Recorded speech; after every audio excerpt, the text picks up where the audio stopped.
Then I got the lady in the booth acting all motherly to me. Meanwhile, she hasn't talked to me for 2 years.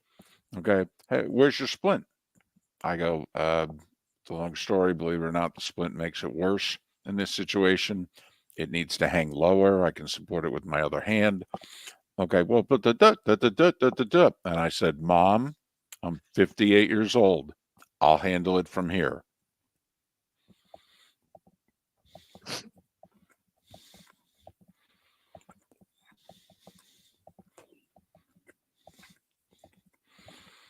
About an hour later, I went to get something. She's on. I said, listen. I said, my mom's 80 and she's a nurse, and she's on me less than you. Okay, enough.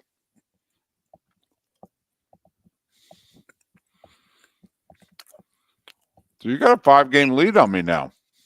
Yeah. You've had back-to-back weeks where you've gained 2. Because I've lost Monday Night Football both times.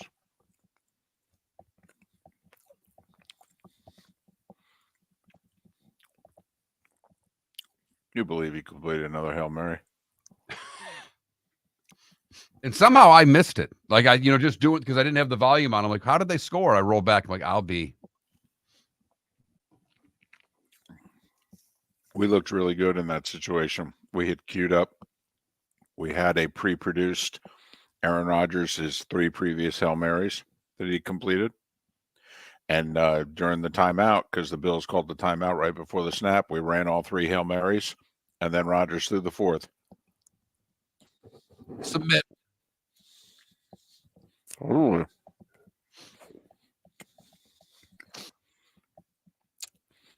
was weird. The one guy on the goal line called incomplete, and the other guy closest to it signaled touchdown.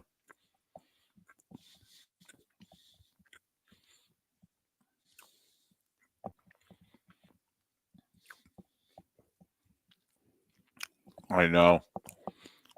The kicker with the double doink night. 1 for 5 in the red zone.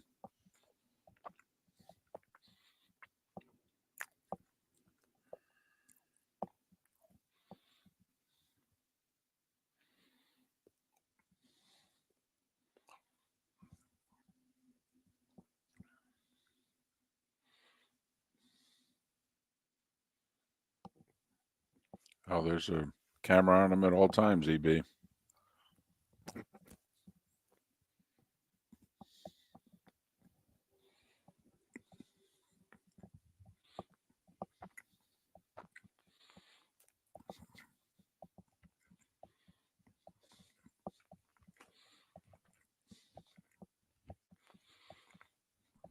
He can still throw it. He can still throw it. Their offense certainly looked better. Yep. Yep. No denying that.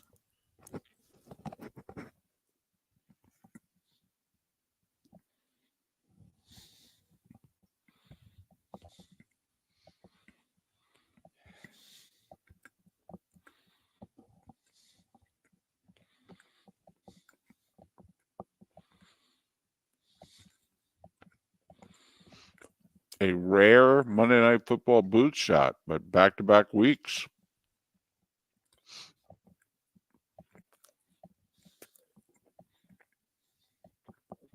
$20 seconds. Thank you, Trent.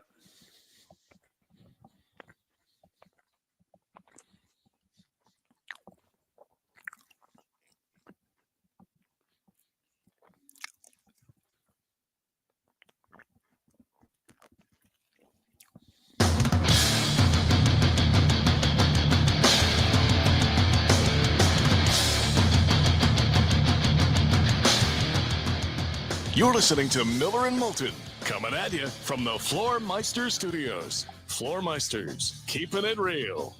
And now, here's Mark Miller and David Moulton.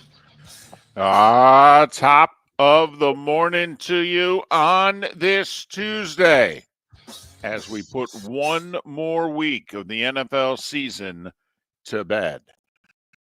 How the heck are you, Miller and Moulton?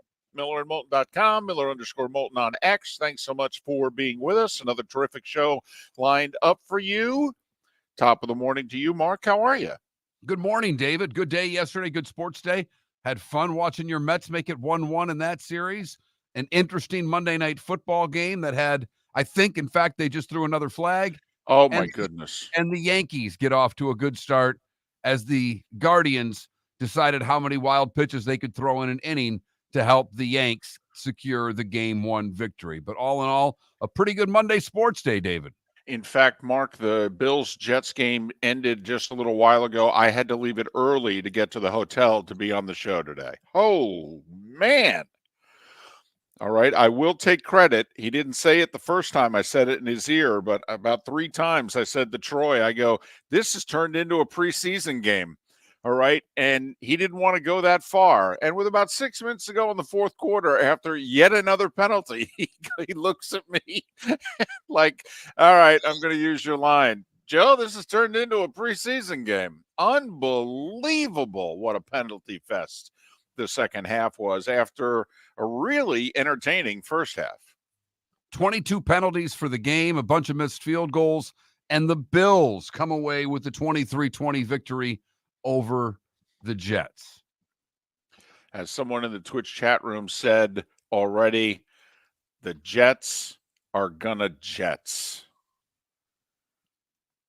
And it really did feel as if last night is an epitome of much of the last 13 years for the Jets, because they clearly played better.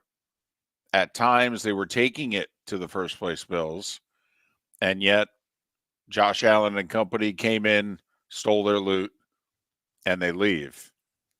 And Mark, I'm telling you, the Buffalo Bills won the AFC East last night. It's over. I'm putting the X next to them. It's done. I can't go back. All right. They're a game and a half ahead of the Dolphins. They've beaten the Jets and the Dolphins in their buildings already in the first 6 weeks of the season. It's over. The Bills have won the East. Next. Barring an injury to Allen, David, I don't know how you're not 100% correct with that statement.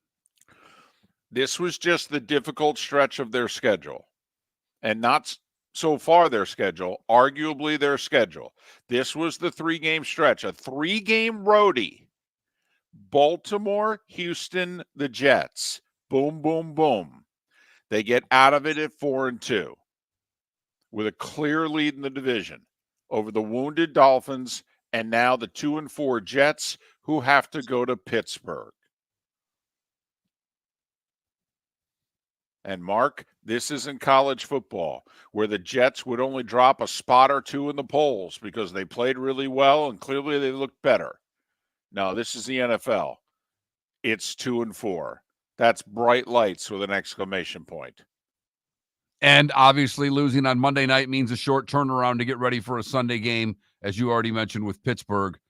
And now they'll play that defense after seeing their offense look much better last night. I mean, there was no doubt that offense was revamped last night, that the play calling duties being shifted helped the Jets immensely.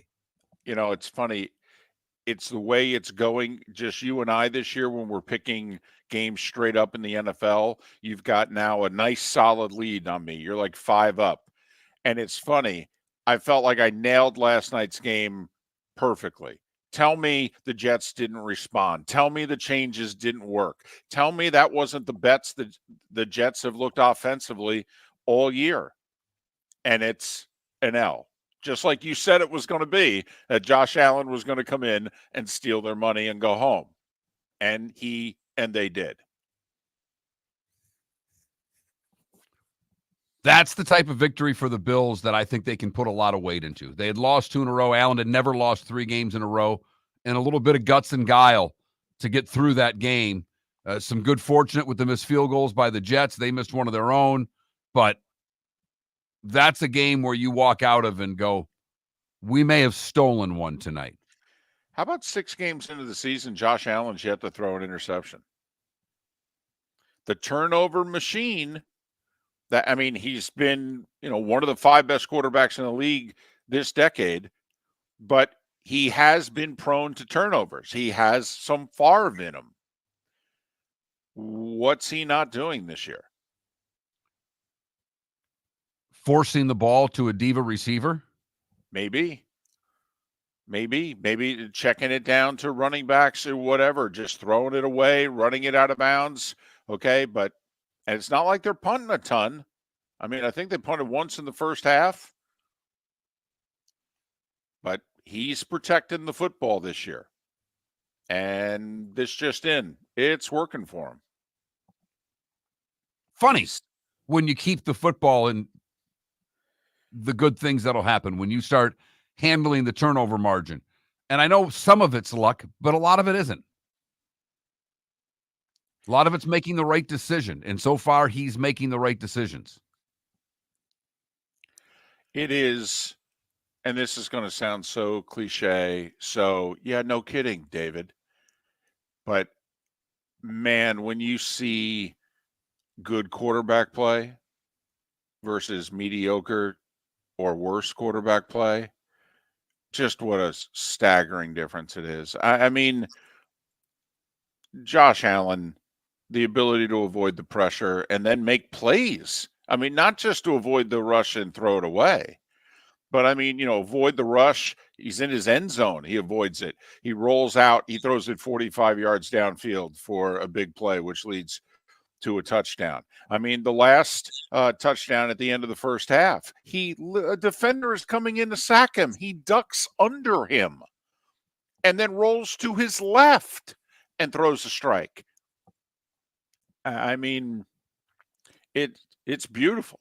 I mean, when you see, and Rodgers last night, I mean, yeah, when you look at Aaron Rodgers, it's, when you haven't seen a relative in a while, Mark, and then you see them and you're leaving and you turn to your wife or girlfriend and you go, it's the first time so-and-so looks old. Okay. Like I'm seeing the wrinkles. I'm seeing the gray on the side.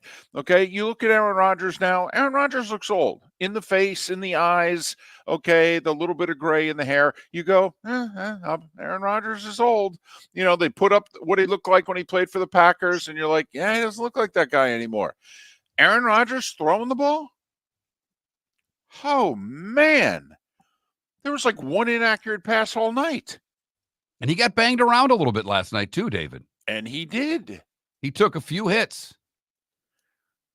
I mean, he's not going to play much longer, but just from the ability to chuck it, oh, yeah. He could play 5 more years. He's not gonna, but he could. I mean, he can still throw it.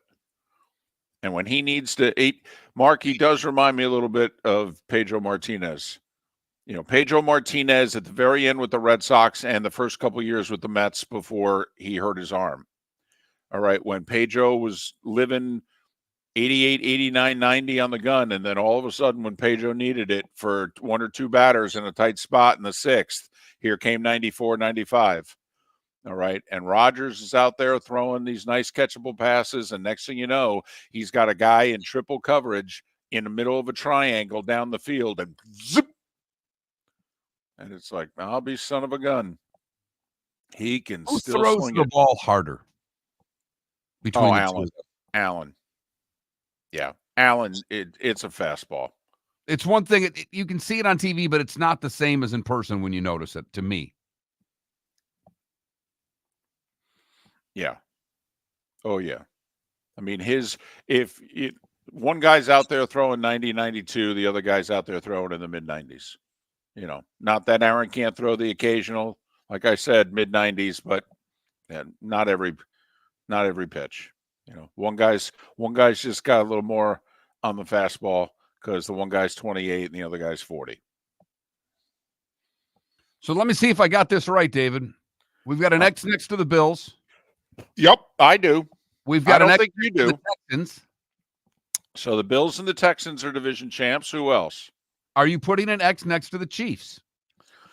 What do they have? A 2-game lead in the loss column over the Chargers? Yeah, over the Chargers. They haven't played. Yeah, they have, and the Chiefs won, and they won in L.A. Yeah. Yep. The West is over. So 3 of the 4 divisions are over in the AFC. The NFC is very tightly contested, so there's not a division that's been won yet in the NFC. So you Although- believe 3 of the 4 divisions in the AFC are done?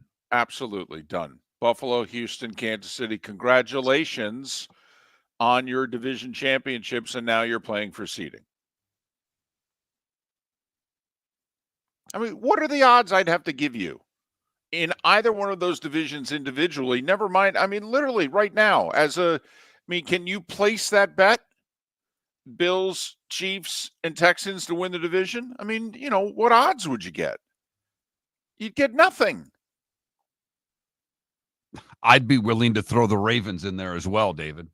And they're tied with Pittsburgh. I would. I know you would. Listen, I still like my Super Bowl. Even though there are 2 unbeatens. But I'm still fine with the Baltimore-Detroit Super Bowl. And I had Kansas City and Detroit, so I obviously feel pretty good about that right now as well. Yep. Going out on a limb, picking the Chiefs. That's my nature. So, yes, Mark, I am the guy with the claret jug. I am putting Van de Velde. He's got a 3-shot lead on 18, Mark, for goodness sakes. He just birdied the par 5. He can make 6 on a par 4 and still win this sucker. Yes, I am beginning to put his name on the jug. I mean, what's going to happen? What's he going to hit it into the gorge? All right. On his 3rd shot? No, he's not. Oh, wait. So it's true. I mean, listen, the Dolphins, they suffered an injury to their quarterback.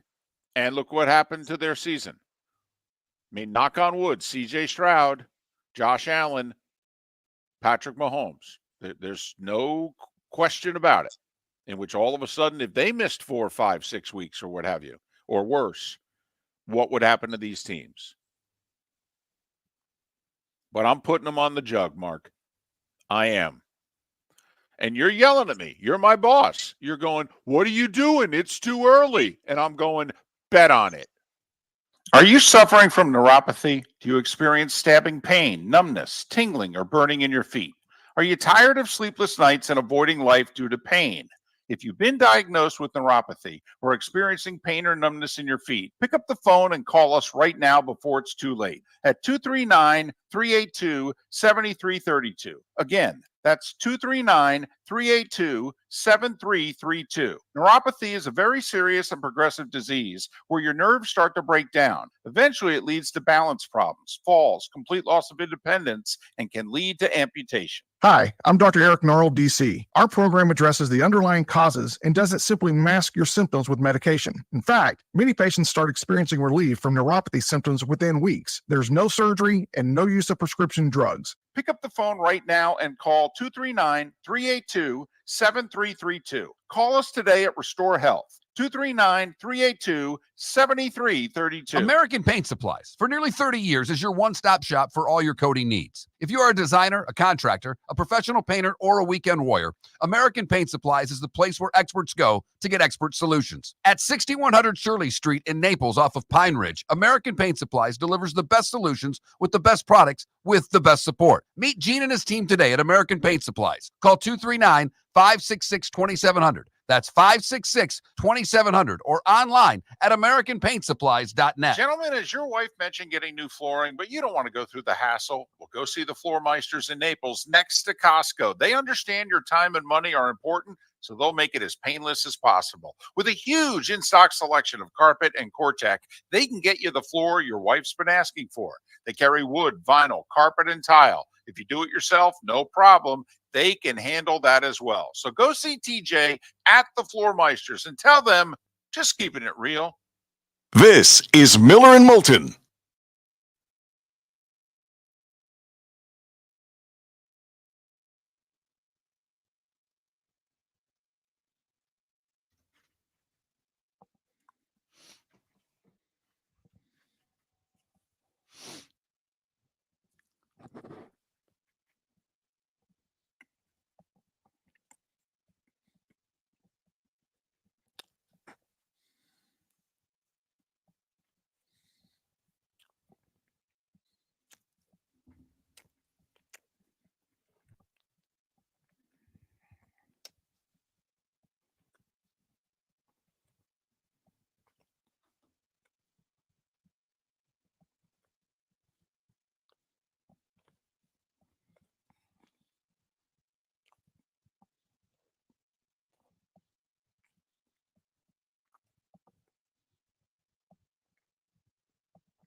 No, the worst team is Charlotte. Go Raiders. The Carolina Panthers are the worst team in the league.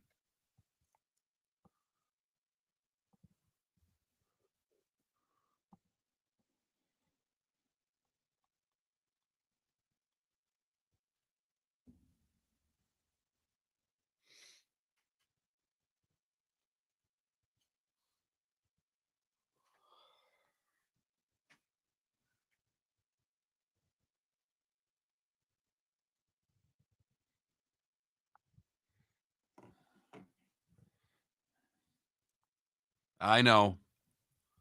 It's a one-off. You beat Baltimore. I mean,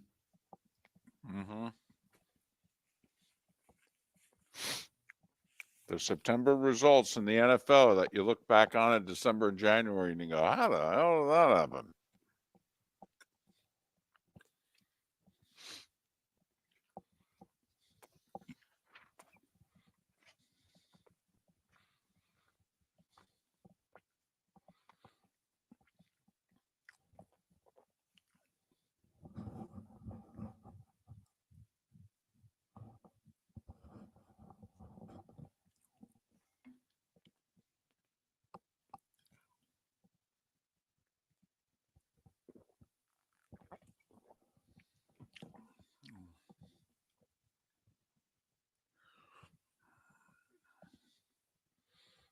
Oh, man. Whew.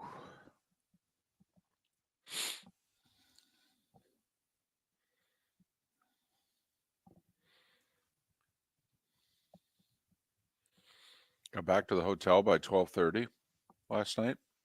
wow. I know. Especially with a game going that long. I know. I will say it was a little harrowing because you can't take the elevators out. They never stop at MetLife. And, everybody was leaving at the same time. And the press level that we're at's the third floor. So 3 flights of stairs with what I got going on last night was crowded with people.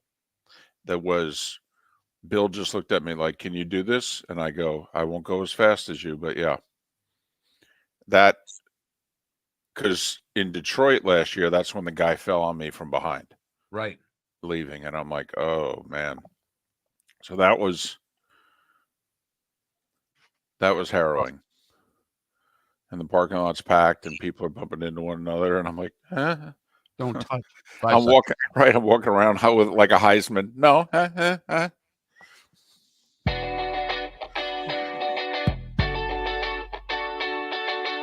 You're listening to Miller and Moulton. And now, here's Mark Miller and David Moulton. 21 minutes past the hour on this Tuesday morning. Hope your week got off to a great start yesterday, and thanks so much for being with us. Miller and Moulton. MillerandMoulton.com, Miller_Moulton on X. David Samson will join us in 40 minutes' time. If your commercial property was impacted by the devastation of Hurricanes Helene or Milton, 360 Fire and Flood is here to help. Whether you've been affected by wind, water, debris, or need temporary power, our dedicated team of restoration experts is standing by to help restore and rebuild your property and your community. Call our national emergency phone number at 833-360-3334. That's 833-360-3334. Or visit the website at 360fireflood.com and mention you heard us on the Miller and Moulton Show. So this is one of the rare times that a TV network is not rooting for a New York team. They were yesterday. They want a series. They want some length to the LCS. They want at least 6. Obviously, every network loves it if you go to a deciding game. So they were rooting for the Mets yesterday. Now we got some intrigue. We got some drama. But Mark, I mean, Fox is 3 wins away on each side from the World Series that every network that's done baseball wants every single year. When the year starts, if you can pull the network executives aside and go, so what are you looking for in the World Series? You can't even get the question out. They go, Yankees, Dodgers. And this is as good an opportunity since probably 2017, Yankees lost in Game 7 of the LCS. The Dodgers obviously made the World Series because the Astros then beat them when they cheated in the World Series. But, I mean, they've both been in the LCS before, but this seems like the best opportunity in 40 years. For those of us of a certain age, we remember when the Yankees and Dodgers, they played in the World Series. It wasn't that crazy of a happenstance. I mean, hell, they played in 3 out of 5 World Series in 77, 78, and 81. And when the 81 World Series was done, if somebody had said, they're going to go over 40 years before these two ever play again in the World Series, I mean, they would have been fired. But here we are. I got to say, at the end of the show yesterday, for those of you listening in Huntsville who only get a couple of hours, and those of you listening along the network that don't get the bonus hour, Miller and Moulton nailed what had to happen for the Mets last night. We don't get a lot right on this show. We got that right. I asked David, I said, besides strike one, and that's exactly how I said it. I said, besides strike one, what do the Mets have to do to win? And David says, well, they need an early lead. Yep. They need an early run or two. Just because it was the first time during this 2-week run between going to Atlanta and having to get a win just to make the playoffs, and then obviously the best of 3 with Milwaukee and the best of 5 against Philly, it was the first time they had, quote, trailed in a series. We all know they've trailed in many a game, but yesterday was the first time that they had trailed in a series. And so if the Dodgers had gotten up on the Mets, you wondered, this could be a short series. It's the Dodgers after all. They're better. I mean, what'd they finish? Like nearly 10 games better than the Mets? I know the last 4 months of the season, the Mets had the best record in baseball. I get it. But come on now.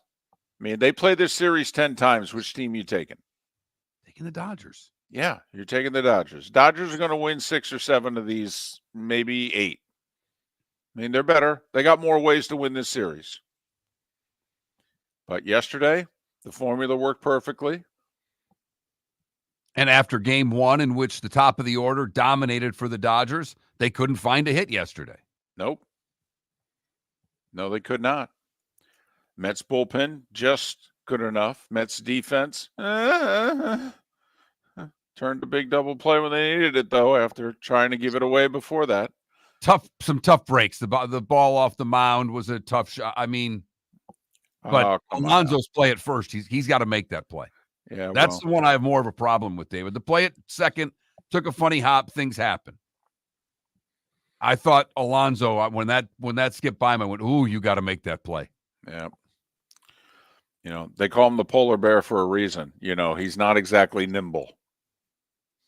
No, but glove to the ground, David. Glove to the ground. Felt like a little league coach. Yeah, but Mark, you have to be able to bend over to get glove to the ground. Okay.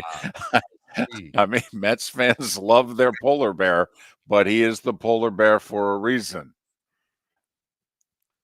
And how much do you love Vientos hitting the grand slam after they walk Lindor? I love that. I do too, but come on, you got to walk Lindor. Oh, I know. They did everything perfectly. I get it. But then he just sticks it to him after the fact. I love that. Yeah. Asked after the game, what'd you think when they walked Lindor? He goes, well, you have to walk Lindor. He goes, but I took it personally. He goes, I'm pretty good. I've had a good playoffs. He goes, I get it, though. It's Lindor. He said after, I would have walked Lindor. All right, but yeah. So we got some drama, and the Yankees are winning. If you're Major League ratings, by the way, for Major League Baseball playoffs, really good. Really good. Like best ratings in a while. And I'm not just talking about, best ratings since 2019 or 2017. No.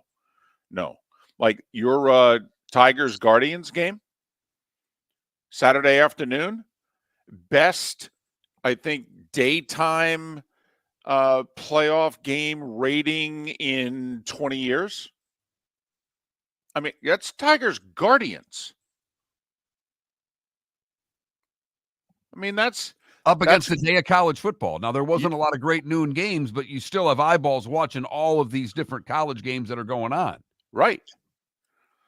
So, and a day off before it. I mean, it's not like, you had this big pregame show to hype it and what have you. I mean, there was a day off between game 4 and 5. And the game was supposed to be at 7 o'clock and got moved up within 12 hours of the game happening to avoid bad weather. Or conflicting with Ohio State, Oregon. I was surprised how many people were that cynical. Even me, a professional cynic, was surprised how many people just said, maybe there's some bad weather, but come on. All right, even the Guardians know. We got to get this horse in the barn before the Buckeyes play. Come on.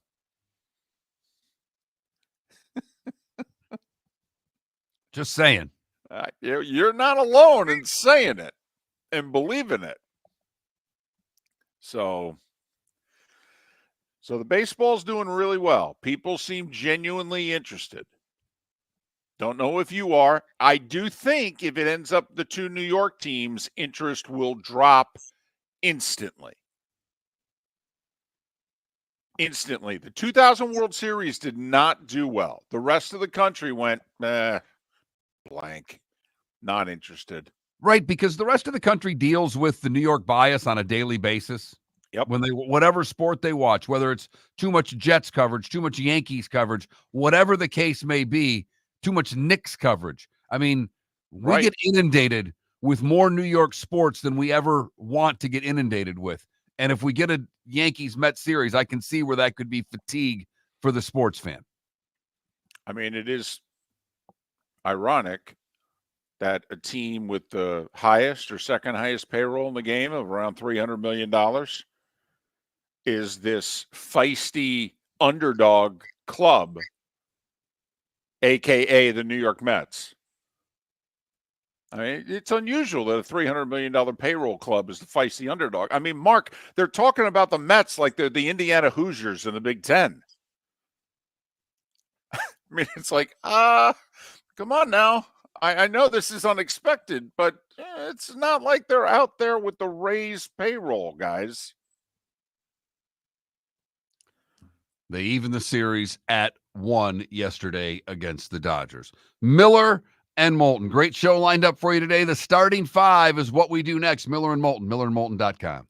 Gentlemen, as your wife mentioned getting new flooring, but you don't want to go through the hassle, well, go see the Floor Meisters in Naples next to Costco. They understand your time and money are important, so they'll make it as painless as possible. With a huge in-stock selection of carpet and Cortec, they can get you the floor your wife's been asking for.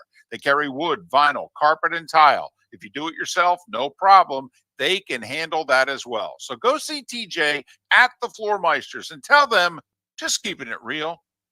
I love my shower. Honey, you want to come out? I haven't seen you since Glass Doctor installed our custom shower enclosure. No thanks. Well, you can't keep eating breakfast in the shower, and laminating your magazines is getting expensive. You remember we have guests coming over tonight, right? Oh, I'm sure they'd love to see the shower. It's our neighbors, and I highly doubt they want to be hanging out in our bathroom. The shower's so good, you'll never want to leave. Visit glassdoctor.com today and schedule an appointment online. The Cape Coral Police Department is growing. They are currently looking for police officers and are offering a $10,000 signing bonus to newly hired officers. If you desire a career in law enforcement, or if you are already in law enforcement and thinking about making a move to a better agency, think Cape Coral Police Department. If you're looking for a police department that is committed to excellence, that invests in the highest level of training, state-of-the-art equipment, and some of the highest compensation in all of Southwest Florida, then the Cape Coral Police Department is for you. Visit capecops.com. That's capecops.com. Visit Jason and Todd at the Diamond District. A natural diamond is the oldest artifact you will ever touch, and each is one of a kind. Jason and Todd at the Diamond District would like to meet you personally and share their love of natural diamonds and the positive impact of purchasing a natural diamond. We promise that in our vault sits the largest selection of GIA certified natural diamonds at the most competitive prices in the world. Jason and Todd look forward to shaking your hand and welcoming you to their Diamond District family. This is Miller and Moulton.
Welcome back to Miller and Moulton. Text the guys what's in your mind at 21,000. That's 21000. And now, here's David Moulton. 22 minutes before the hour. David Samson to join us at the top of the hour. Pat Kirwan will join us in a little more than an hour. John Sally will join us in the Diamond District bonus hour a little more than 2 hours from now. Little this, little that in the sports world yesterday. Let's get to it. Time now for The Starting Five. 5 big stories you need to know. Here is The Starting Five. He said some games you lose and some games you give away. He is Aaron Rodgers, and he's talking about the Jets' 23-20 loss to the Buffalo Bills. Jets were 1 for 5 in the red zone, scoring touchdowns.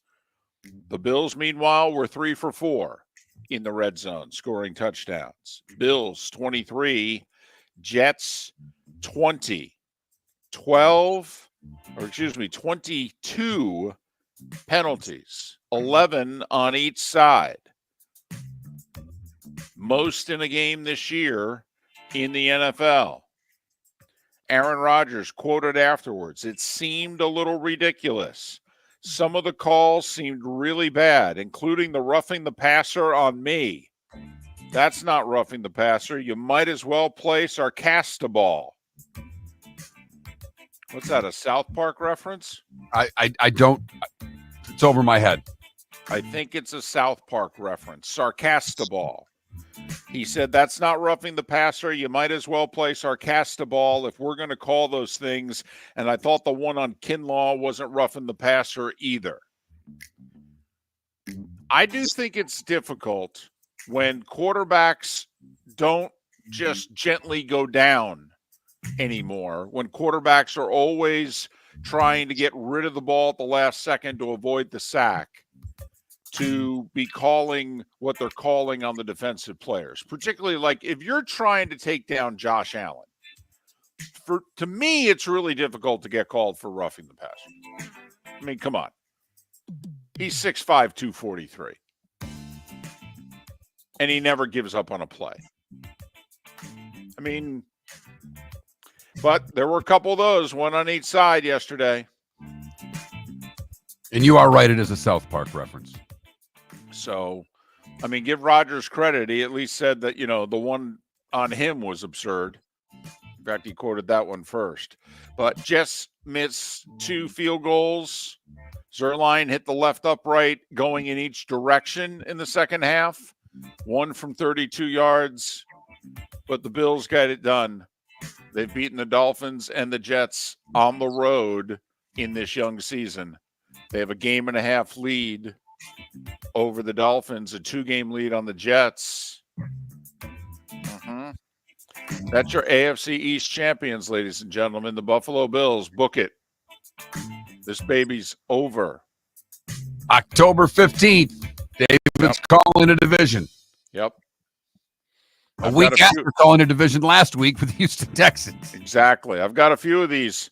I got a few Dewey defeats Truman over the years. Just remember, Charles Schwartzel is never going to win the Masters. Okay? Got it. Not anywhere, is it? That's not in print anywhere, is it? No.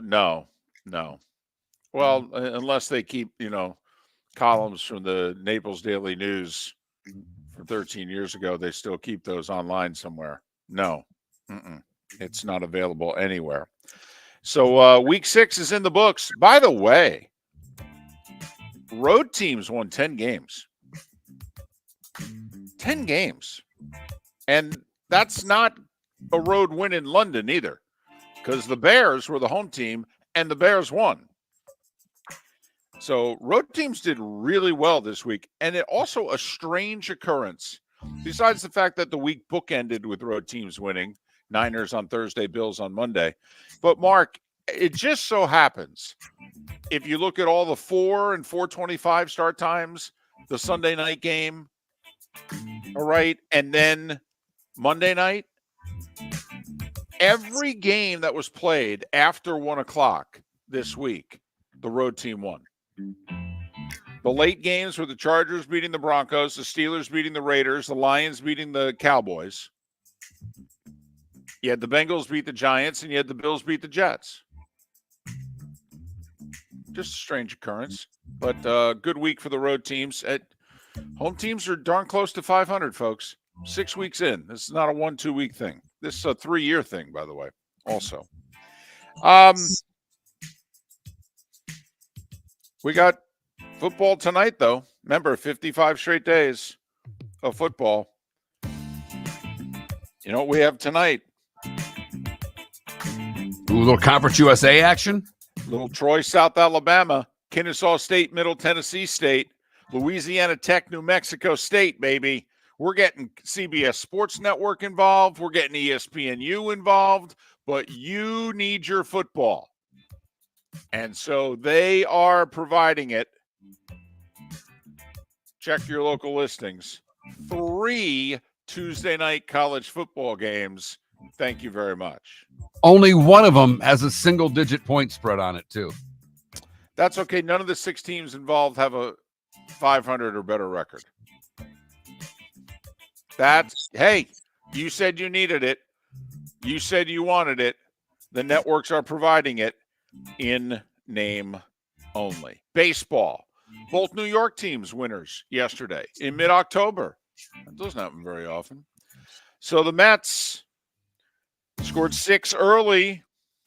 Dodgers threatened in the 6th. Put a couple on the board. Had the bases loaded. Mets get out of it with a double play. Mets 7, Dodgers 3. NLCS even at a game apiece. Series shifts to New York for games 3, 4, and 5, Wednesday, Thursday, Friday.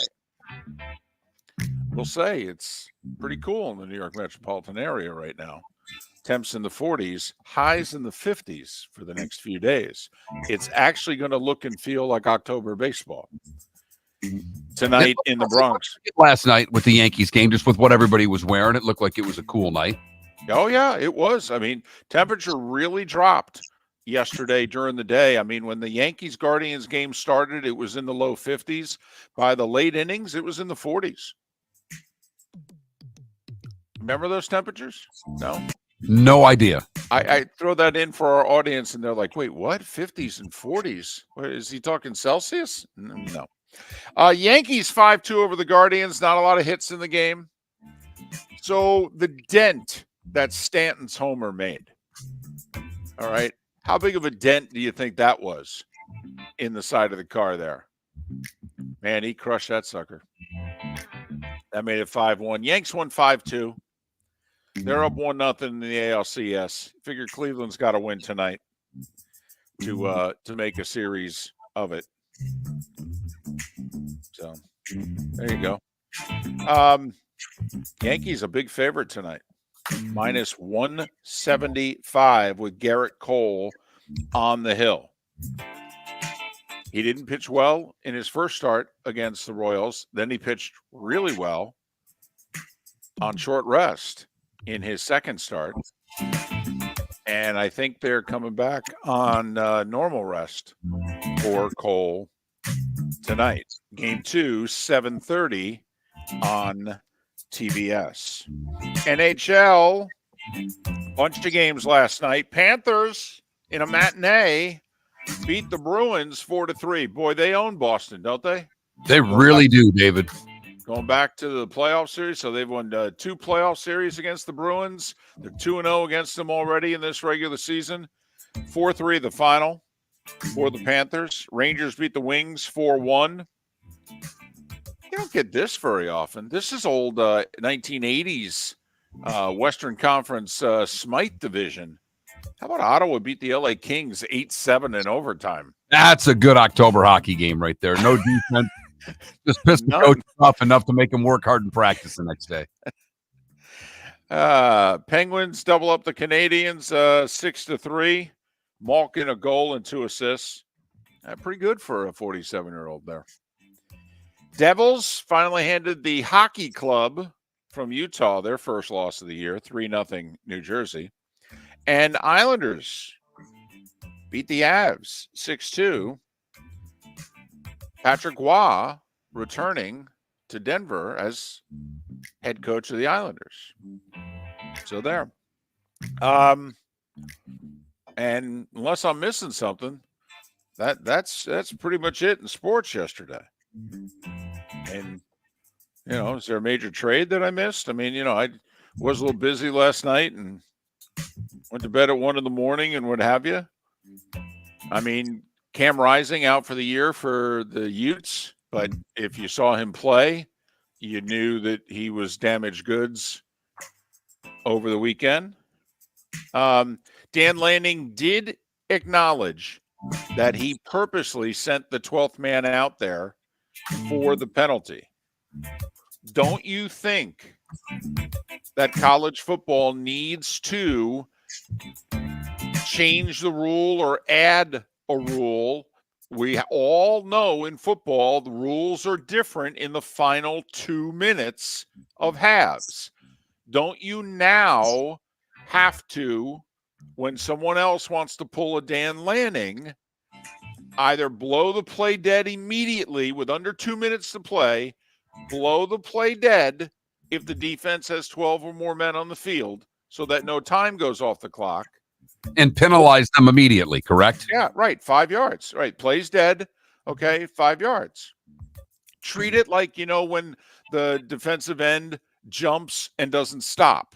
So he's running unimpeded towards the quarterback. They blow the whistle because they want to prevent the quarterback from getting hit. So make it a dead ball foul, if you will. Don't you think they have to do that? Because what I don't think, Mark, is you can have the 5, 6, 7 seconds go off the clock, have the play, like, can you give the offense 2 dips at the apple? Okay. I don't think that. I like where your head's at with this, blowing it dead right away. Give them the 5 yards. If the play happens to start, you put the clock back at where it was. I think you don't have to overthink this, David. And Kirby Smart picked up the phone and called the Mississippi State wide receiver Van Buren and Michael Van Buren, and he apologized. He said, "Dude, I got to be honest. I was so, out of my mind, angry. I didn't even see you. I didn't even realize what I did." And I will say, when you watch the replay of the Mississippi State wide receiver goes out of bounds with under 3 minutes to go, Kirby comes running about 15 yards to yell at one of his coaches or players, and he runs into the wide receivers trying to get back out onto the field, and he shoves them. He shoves them pretty aggressively. All right. Kind of like, a guy who out of nowhere, somebody steps in front of him and he just pushes him aside. He wasn't even looking at him, though. That's the part where what Kirby did, it was wrong. And when you look at it a certain way, you think, wow, they could suspend him for this. But when you look at his head, he's not even looking at the player who's coming from his right. He is looking at like 10 o'clock at yelling at one of his coaches. So I'll give Kirby the benefit of the doubt here. And I don't always do that. But if I was Sankey, I don't think I'd suspend him. I wouldn't either, and I think the point that you make, his eyes are looking at the field as he's running to his right. Yes. His eyes are looking downfield. The player comes from almost behind him into his space. Yes. And Kirby kind of throws a forearm shiver at him. Right. Now, obviously, you can't do that. But and I would fine him and discipline him so that if anything, for any reason, he ever makes any contact with any other opposing player, I would have it so that he's automatically suspended. But do you think, by the way, if Georgia wasn't playing Texas Saturday, that Greg Sankey would have disciplined Kirby Smart more? Yes. You do? Oh, absolutely. So you think he would have been suspended if they were like playing Mississippi State Saturday? Yes. Ooh, interesting. They're playing Texas. He's not going to suspend him for the Texas game. Are you kidding me right now? 7 minutes before the hour, that was the starting five. 5 big stories you need to know here on Miller and Moulton. There you have it. With that, I don't know what voice that is. I don't know who your voiceover voice is, but it's there. It's my bad James Earl Jones impression, because nobody should try to impersonate the late, great James Earl Jones. There's no doubt there. We will have David Samson coming up in about 7 minutes' time. Pat Kirwan to join us in the 8 o'clock hour. And John Sally will join us in the bonus hour. Miller and Moulton. MillerandMoulton.com. Thanks for listening. Mark Miller for Molly Maid. Why Molly Maid, you ask? Trust. Moulton was a customer for 15 years. Affordability. Didn't I just say Moulton was a customer for 15 years? Worry-free services. Our professional house cleaners are fully insured and a 24-hour warranty. Call Molly Maids today at 239-774-5839. That's 239-774-5839 or online at mollymaid.com/FTMYERS. That's mollymaid.com/FTMYERS. Wine glasses never fall over until you get a brand new rug. Oh, no. Ketchup bottles act normal till you're wearing a new shirt. Oh, you kidding me? And rocks slide peacefully on the road till the day you get a brand new windshield. Then they fly up off the road and attack without mercy. That's why new windshields from Glass Doctor come with our windshield protection plan. Unlimited repairs and one replacement for 12 months. Don't just fix it, protect it. Glass Doctor. A neighborly company. At Physical Therapy and Balance Centers, our goal is to help you love your life. When your life is sidelined by an injury, dizziness, surgery, or condition keeping you from doing what you love, we're here to help you heal and feel your best. Our therapist evaluation will determine the root cause of your health challenges, resulting in a unique treatment plan customized just for you. Visit www.physical.com to find your nearest location and see how we can help you love your life.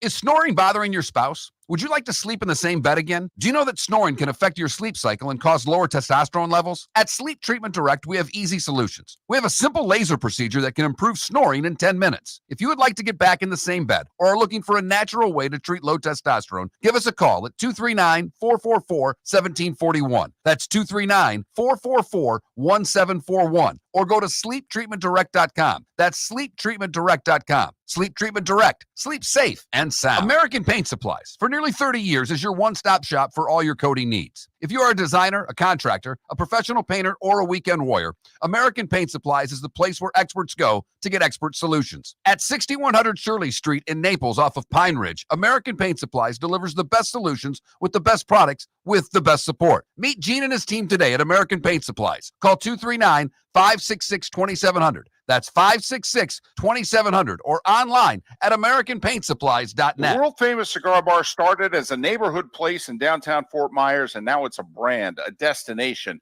with 4 locations. The original place, Henry Street, Fort Myers, Gulf Coast Town Center, on Southeast 47th Terrace off the Cape Coral Parkway, and the Lounge on West 1st Street in Fort Myers. A place to go, whether you just need a relaxing drink and a smoke after a tough day at work, or a place to go celebrate. From relaxation to celebration, the world-famous cigar bar. This is Miller and Moulton.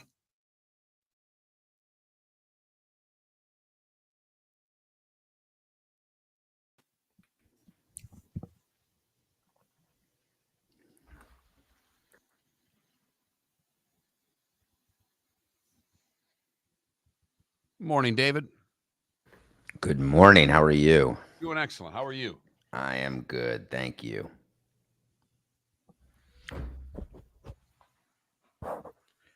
So how far away from you am I right now? Are you in the city or are you in Miami?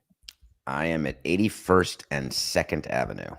Oh, I'm in Lower Manhattan at the Dominic. I would say that we're not far, given that at 11:30 I'll be much closer in studio on Varick Street doing a show. Gotcha. When do you leave the city? When I check out, head over to Jersey, have lunch with Mom, and fly home. Nice. It's better on the East Coast time zone for you, these games.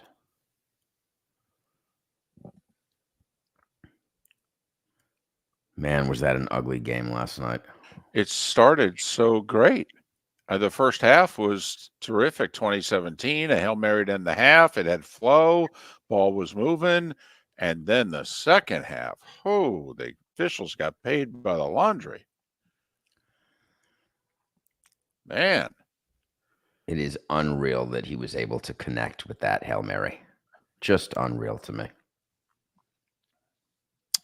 Best laid plans of mice and men, too, because obviously we had pre-produced a thing with all three of his Hail Marys. And so the Jets are coming out and they're about to run the play, and McDermott calls timeout. So with 8 seconds left in the half, we don't have any more breaks left in the half. So instead of going to commercial, they're like, well, hell, let's show the 3 Hail Marys. So they run the package of the 3 Hail Marys and then snap the ball, and there's number 4. You can't plan greatness. I was surprised the Bills only rushed 2 because might as well rush 0 if you're rushing 2.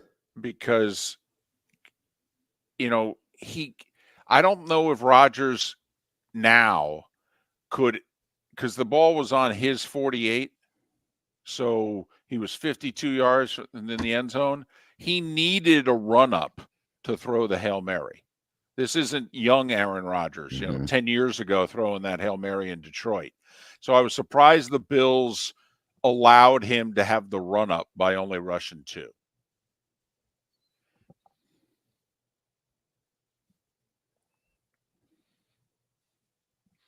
It was cool, though. They were showing the baseball. I have no idea what rules they broke last night, but every chance they had, they put – I mean, the whole pregame, the Mets-Dodgers game was up on the corner scoreboards. And but every time the Yankees would score, I mean, like if there was a stoppage, they'd literally put the game on live on the scoreboards. We were watching at bats. We weren't just watching highlights. Like we were watching at bats. That's a violation. Yeah, of course it is. I give him credit when Diaz entered the game for the Mets. At MetLife played his song at MetLife. Okay, I thought that was cool. That is cool, actually. Because a lot of Jets fans are Mets fans.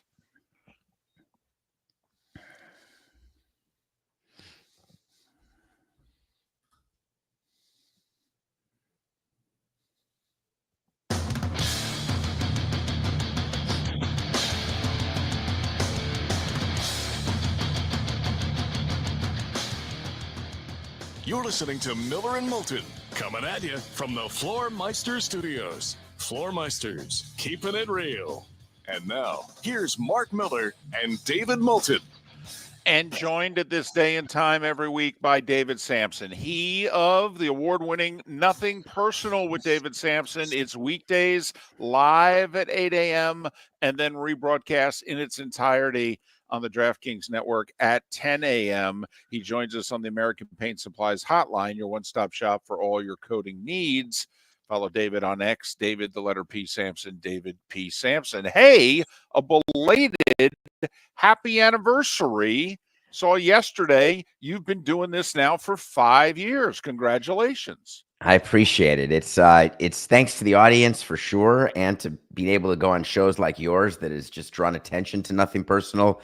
But 5 years, you guys know very well, the daily grind. You have to want it, you have to love it, and you have to have a relationship with the audience.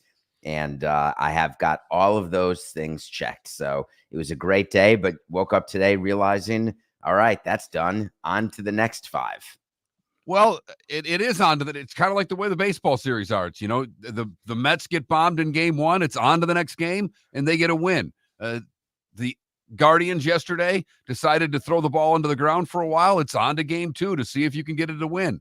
So, baseball, much like our shows, David, the daily grind this time of year keeps happening, doesn't it? There's 2 places to start with answering that. I think we got to start with the Guardians pitcher who threw the 4 wild pitches, most since Rick Ankiel. And we all know what happened to Rick Ankiel when he got the yips. Maybe you don't know, so I'll say it. He became an outfielder. That's what happened after an outing that looked like last night's outing for Cantillo. And you just have to feel for the kid. He's a young pitcher, and it's a devastating result to have. It made the difference in the game for sure. But as a pitcher, when that happens to you, there's nothing you can do. And you go back into the clubhouse and you just put your head in your glove and you are sick to your stomach waiting for your next appearance. The thing is, if you're the Guardians, for his career, you got to get him back on the mound immediately, like today. The thing is, in a close game, they're not going to go to him. They've got their 4 great bullpen arms who weren't used yesterday, and those are the ones who are going to be used. So it could be days. Let's even pretend that he doesn't appear again until spring training. He's living with this until then. So that was very tough for me to watch. Did you ever have a conversation with any of your managers in which you talked about, hey, in the playoffs, why don't we always have a pitcher that's like just loosening? Not throwing hard all the time, but in all seriousness, because these innings happen so quickly and these games are so precious that, there's a part of me that always wonders, it's 6th inning and we're getting close to probably pulling the starter. Well, why aren't a couple guys just kind of tossing the ball around, basically loosening up without loosening up? I mean, did you ever talk to Jack McKeon or somebody and go, hey, Jack, how come guys just don't start playing catch? Spent 18 years having this conversation. So here's what baseball people will tell you. They will tell you it's about getting hot and that the mentality that is required by relievers to get hot and then getting hot and then getting cold, which means getting warmed up, but then all of a sudden an out comes or a pitcher performs, therefore a pitching change isn't made, so you sit down. So it was always put in terms of hot, cold, and how if you get hot too many times, that counts as a game appearance. So we'd get a list of how many times each game before the next game, a pitcher was up and down. How many times did they warm up? But you know what I'm talking about. I'm not talking about, getting hot is you got to throw hard. You got to throw like 20 pitches and 12 of them are hard. I'm just talking about you're playing catch with the bullpen catcher. You're just loosening up so that all of a sudden when this guy starts throwing the ball into the dirt, you can just jump on the mound, throw 8 hard pitches and be ready to go. So the reason is that you can go from not doing that to getting hot quick enough. And so bullpen arms just don't want to do that. They don't want to have the soft toss catch because the difference from sitting on the bullpen bench to getting hot versus doing a little warm-up tosses and the things you're talking about to getting hot is really not incrementally different. The time it takes for them to go from freezing cold to piping hot is the same as going from, hey, let's just toss the ball around to getting piping hot. All right. What's the key to the top of the order of the Dodgers? I mean, they were able to get them last night without any hits. Game 1, I think they were 5 of 11. So what's the key to stopping the top of that Dodgers order? Because it seems that if obviously, David, if you can do that, you've put yourself at a hell of an advantage in a game. Well, certainly the way the Dodgers are built, that you saw the change with Freeman hitting in the 4-hole instead of the 3-hole, and they moved Teoscar up. I think we're not realizing how hurt Freddie Freeman actually is. And to not be able to step and put weight on your ankle, it will impact your hitting. He won't be able to hit for power for sure. And so they moved him down. And the thing is, when you're dealing with Ohtani, it's sort of simple. You thank the Dodgers every day if you're the Mets for continuing to hit him leadoff, which means one at-bat is guaranteed ready to be without anyone on base, which is why I can't understand why he hits leadoff under any circumstance.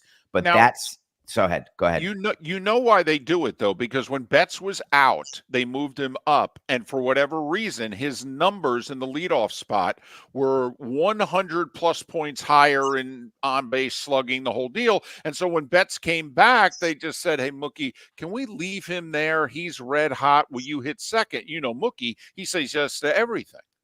Yeah, and it's fine. I want my best hitter hitting second, and Ohtani is the best hitter.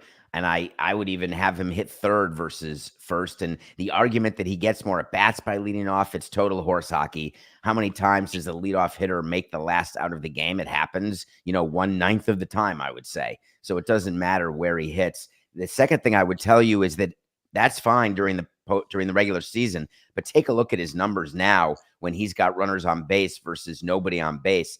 The split's not even close. He is way more dangerous with people on base. So you're asking me the key. It's having nobody on in front of Ohtani. Start with that. Then when Ohtani's there, you have to not put him on base. Don't let him walk ever. One of the things about the Mets game and the Guardians game that drove me crazy, the number of walks that are being issued is just outrageous. In the playoffs, I would rather get a home run hit against me, but pitchers, for whatever reason, feel like in October they have to be perfect.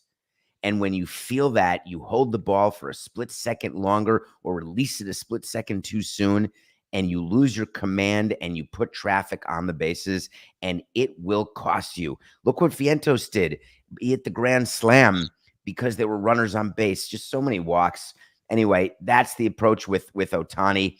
And then when it comes to Betts, it's very difficult to get him out. And what they're trying to do, and I understand what the Mets are trying to do, you're changing planes, you're crowding him in, and then you're trying to go slider away. You're doing anything to distract him or to do sequencing that you haven't done to him before. It's just hard to make it work when you have such a phenomenal player like Mookie Betts. John Carlos, he's pretty good, isn't he? He's pretty good during the postseason. He's good all the time. I love that he's getting some love. He should get some love. It makes it hard sometimes to love him because you don't see him playing the field, and people who are new to baseball don't see him running as hard as they think he should with his Adonis body. But him in the lineup makes such a difference for the Yankees. It's a gauntlet to get through Soto, Judge, Wells, and Stanton. It's just very, very difficult. It's constant pressure on the pitcher. And look what Stanton's done during the postseason. I just remember on the Marlins, he would say to me, David, I just want to win a title. I'm going to get paid. I'm going to make a lot of money and be rich. I want to win. And it feels like we're not going to win here. And I said, gee, we'd like to win here. I don't know why we're not. But that's why he only wanted to go to the Yankees or the Dodgers when Jeter traded him, because he wanted a chance to be a postseason player. And look what he's done. He's going to go down in history. If they win a title, he becomes one of the best, maybe top 10 Yankees postseason players ever. Well, okay, maybe top 20. 15. I was going to say they've had a few. Hey, listen, obviously since both series have started, but the Mets with a lot of left-handed starting pitching against the Dodgers. Do you like that matchup, 1? And 2, the Guardians have a lot of hard right-handed pitching starting in relievers. Do you like that matchup against the Yankees or no? So let's go first to the Mets. The Mets are going to give you what they have. You saw what Mania did. And that's not going to win or lose the series for Mets-Dodgers. What will win the series, Diaz can't blow a save, number 1. Number 2, you've got to find a way, whoever's going to match up, because they don't have a Tanner Scott to go against Ohtani every time. Whoever's going to match up with Ohtani late in the game with runners on base, if Ohtani gets him, the Dodgers are going to win. If Ohtani doesn't get him, the Mets really do have a chance. And we should point out, all the people who called me saying series is over after game 1, but they don't get baseball. When you lose a game 9-0, you play the next day, you don't even remember what happened in game 1, and it showed with the Mets winning game 2. For the Guardians, just quickly on that, the 4 arms they have, for people who haven't seen them because they didn't pitch in game 1, you are going to be blown away with what their ability to do to shorten the game in Cleveland. This is a team that won over 90 games.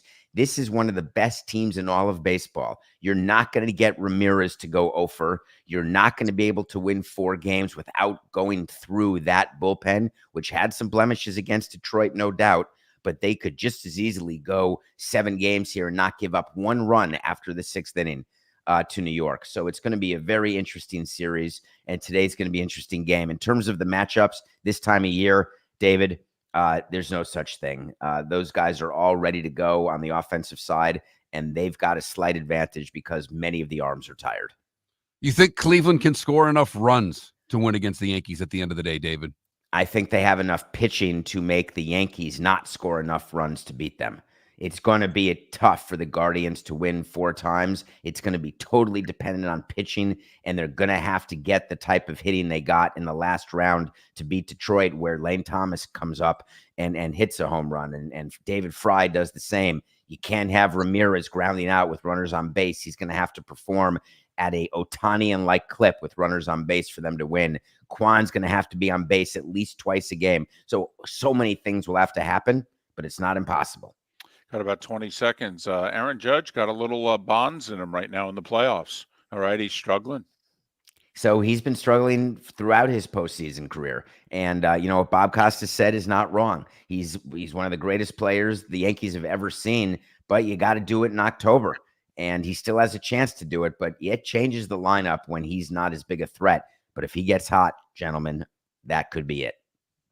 David Samson, 5 years of Nothing Personal with David Samson, and he begins year 6 today, live at 8 a.m.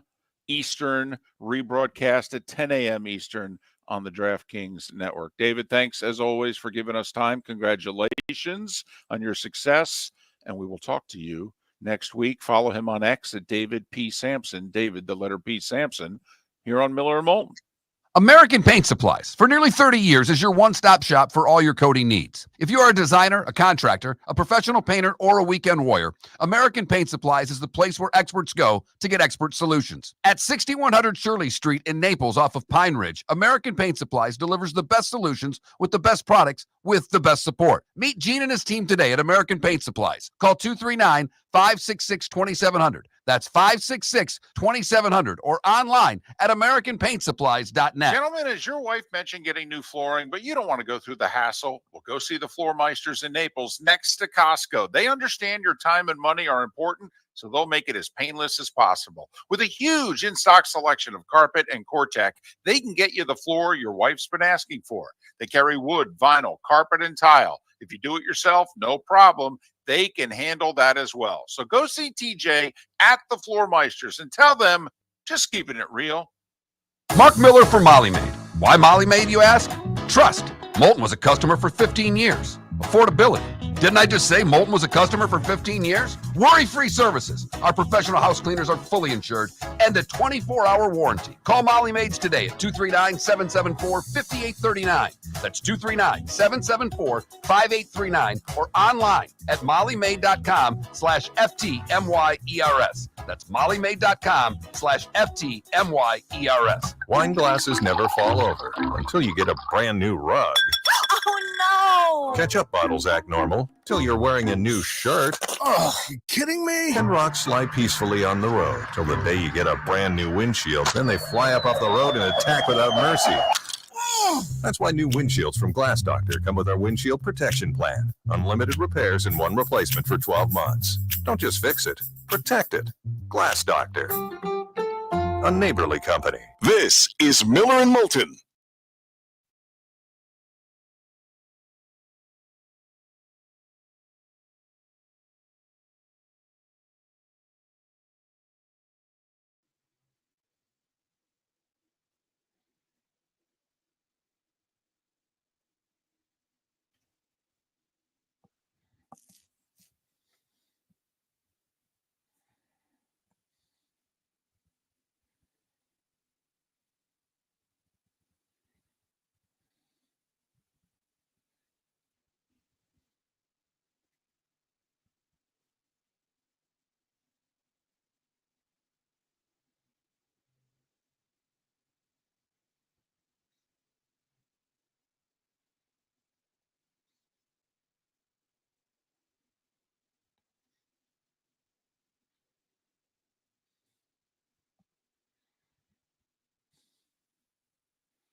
Did you see the video of the drunken blankety blank Ravens fan just beating the hell out of people? Walking through Baltimore and punching everyone who's wearing a Commander's jersey?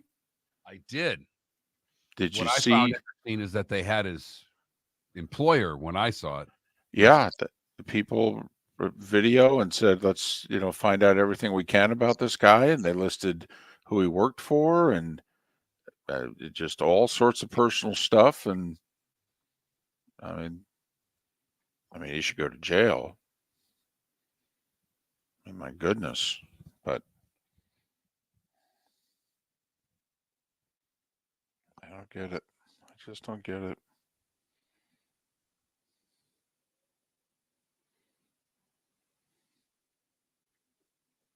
I don't get the NFL fan that's that violent. I just don't.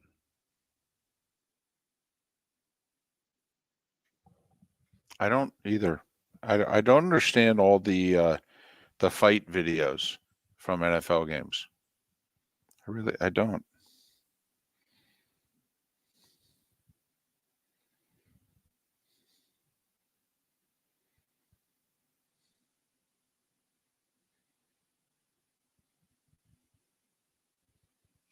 No, I know it's alcohol. I get it. I just don't.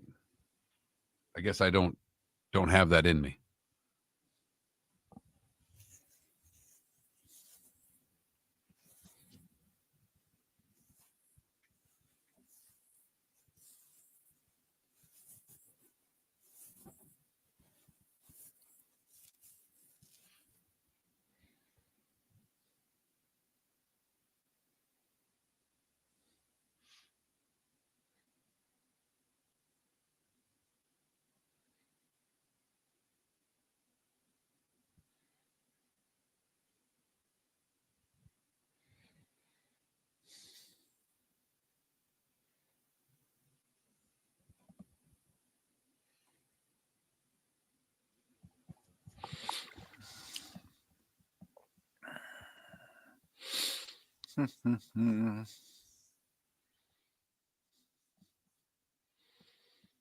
I agree, Wes. I don't get it. But then again, there's a lot more alcohol consumed at NFL games. In the parking lot too.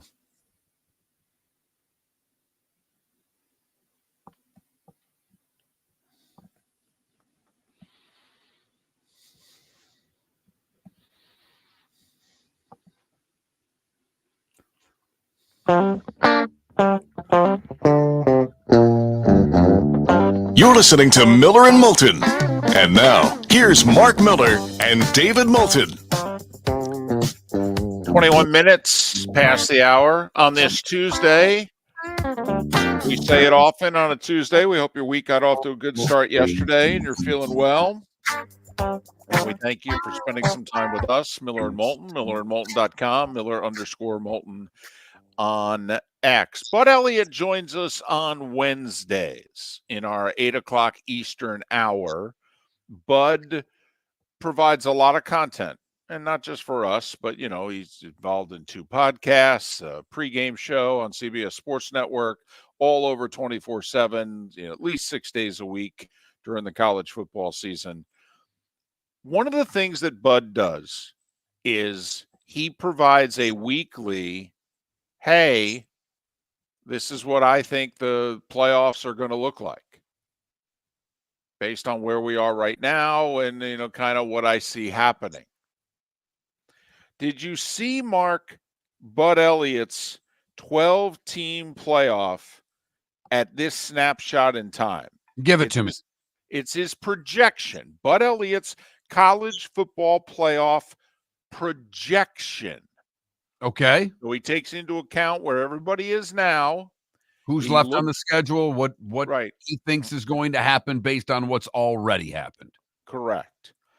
And as an indicator, even though Oregon just beat Ohio State, Bud's projection is that Ohio State is the 2 seed, which means obviously they would be Big Ten champions, and Oregon is the 5.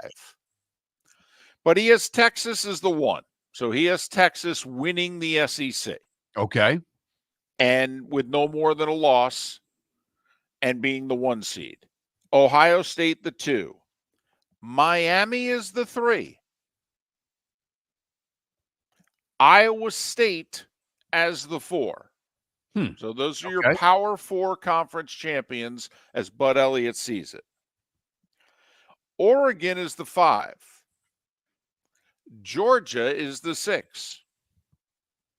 Notre Dame is the 7. Penn State is the 8. So Oregon, Georgia, Notre Dame, and Penn State would host first-round playoff games. Now, Penn State, the 8, would host the 9th seed Clemson. Got to admit, that's pretty damn cool, isn't it? That's really cool. Clemson traveling to Happy Valley in December. Yeah, David, that's sexy as hell. And just, and even if it was the other way around, you're like, wow, first-round matchup is Penn State Clemson? I think I kind of like this 12-team playoff. That works for me. All right. So, 8-9, Penn State, Clemson. The 7-10, Notre Dame would host Alabama. It's almost like Bud knows this is a TV show. Maybe there's a little of that involved in Bud Elliott's projections. Georgia, the 6, would host Boise State. Well, they're clearly, no offense to Navy and Army and what they're doing, Boise's the best group of 5 school right now, in my opinion. Well, they only have the 1 loss by 3 or 4 at Oregon? Right. And they have arguably the leader in the Heisman Trophy race right now. But what's also interesting to me, Mark, about him having Boise in, remember, he doesn't have them in as the 12. He has the group of 5 champion in ahead of the final wild card spot. And if you've been paying attention, we have 3 Big Ten teams, Ohio State, Oregon, Penn State. We have 3 SEC teams, Texas, Georgia, Alabama. The final wild card goes to Indiana. Oh, come on, Bud. The Hoosiers as the 12 would go to Oregon. And Mark, don't you think that's Bud's way of saying, I think the Hoosiers go 11-1? Absolutely, because they're not getting any other way. Okay, but then Bud is simply saying, hey, an 11-1 Big Ten team in which Oregon and Ohio State potentially, or Oregon and Penn State play each other for the Big Ten title game. And so Indiana posts their 11-1 and just sits back with their arms folded at all the 10-2 and 9-3 SEC teams and says, you're going to put you in over us? I mean, remember, Indiana. I know, but Mark, I believe Indiana does have Ohio State on the schedule, correct? Indiana the rest of the way. They host Nebraska this week. Right. They're favored. Tough game. Favored. Then they host Washington, travel to Michigan State, host Michigan, at Ohio State, and host Purdue at the end of the year. Okay. So they host Michigan and they're at Ohio State in back-to-back weeks in mid-November. But, I mean, they're favored in every game but one. They'll be a slight favorite right now with the way things are. And we've got them playing, potentially hosting Michigan at 9-0, hosting Michigan. They'll be favored. So he's saying, hey, man, you're in the Big Ten. You post 11-1, you're going to be kept home? I mean, Mark, isn't Indiana replacing Missouri? What did we say Missouri, for those that were preseason top 12, some had them in their top 10, and what did they say? Hey, I don't know that Missouri's a legit top 10, 12 team, but they're a top 20, 25 team with an awesome schedule. So and Indiana hasn't played anybody. So what if Indiana just replaces Missouri? Let me ask you this one question on this. Indiana posts 11-1. But they get beat 48-10 by Ohio State. No, come on. I don't think that's that crazy of a thought. I'm just chuckling though. I mean, they're 10-0 going to Columbus. Your final, Ohio State 48 and the Hoosiers of Indiana 10. Thanks for coming and drive home safely. Can they get in with that type of a loss? No.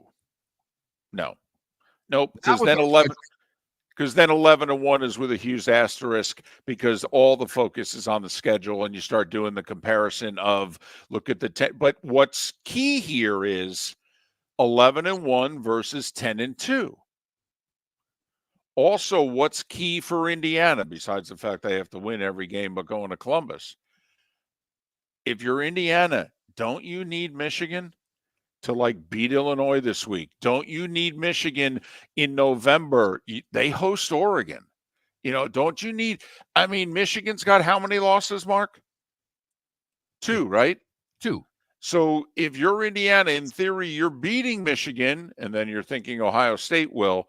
Is your best win going to be versus an 8-4 Michigan? The problem is it could be a 7-5 or 6-6 Michigan.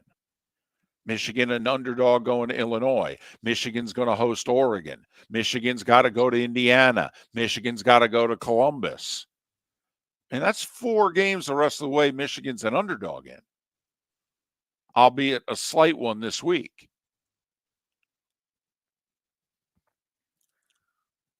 I know it's not that crazy, but it seems nuts to have the first college football playoff and be talking about the Indiana Hoosiers and their shot in making the postseason.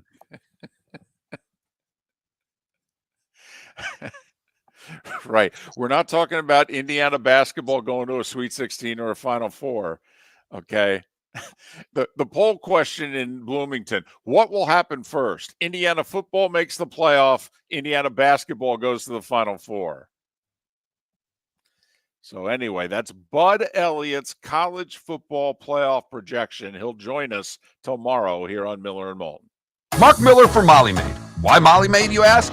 Trust. Moulton was a customer for 15 years. Affordability. Didn't I just say Moulton was a customer for 15 years? Worry-free services. Our professional house cleaners are fully insured and a 24-hour warranty. Call Molly Maids today at 239-774-5839. That's 239-774-5839 or online at mollymaid.com/FTMYERS. That's mollymaid.com/FTMYERS. Gentlemen, as your wife mentioned getting new flooring, but you don't want to go through the hassle, well, go see the Floor Meisters in Naples next to Costco. They understand your time and money are important, so they'll make it as painless as possible. With a huge in-stock selection of carpet and Cortec, they can get you the floor your wife's been asking for.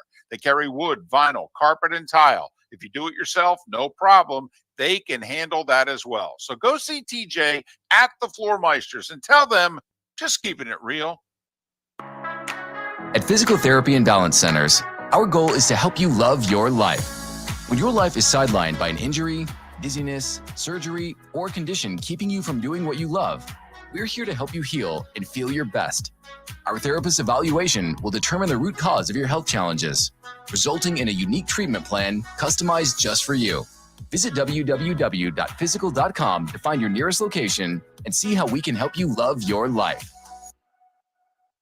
The Cape Coral Police Department is growing. They are currently looking for police officers and are offering a $10,000 signing bonus to newly hired officers. If you desire a career in law enforcement Or if you are already in law enforcement and thinking about making a move to a better agency, think Cape Coral Police Department. If you're looking for a police department that is committed to excellence, that invests in the highest level of training, state-of-the-art equipment, and some of the highest compensation in all of Southwest Florida, then the Cape Coral Police Department is for you. Visit capecops.com. That's capecops.com. This is Miller and Moulton.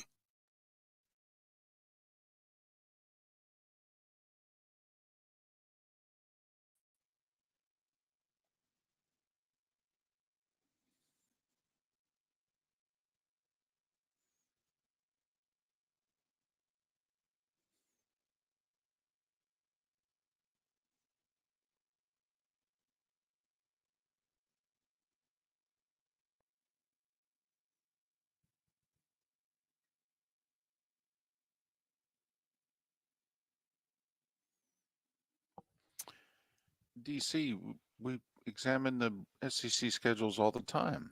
We did it just yesterday.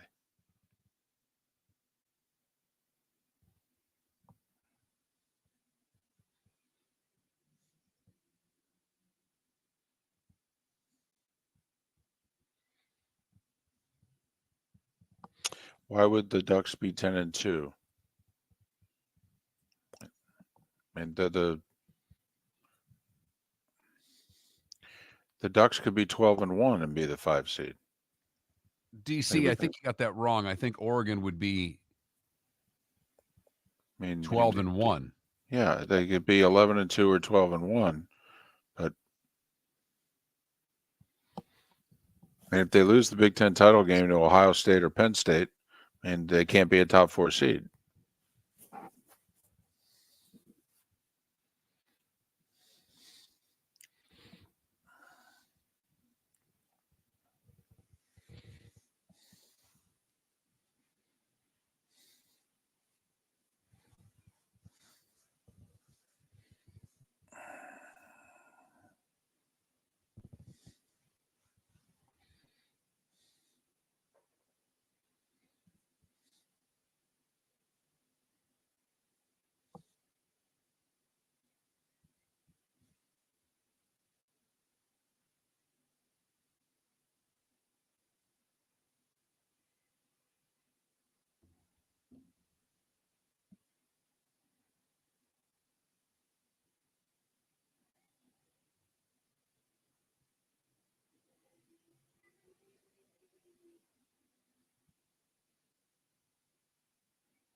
Trent's going to text you. Okay. He's game for 9 to 10. Okay. And I reached out to somebody about 7 to 9. All right.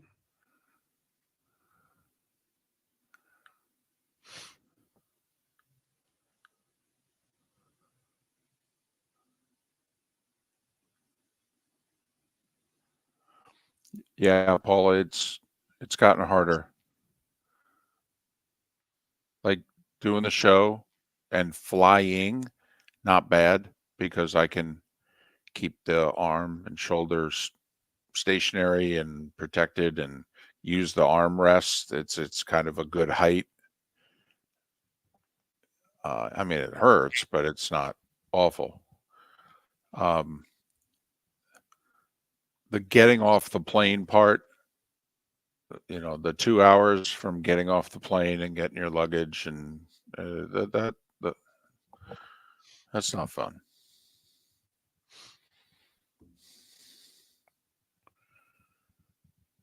Mello, that's not going to happen. I mean, if they want to pay for it, but we're trying to appeal to as many people as possible, not as few.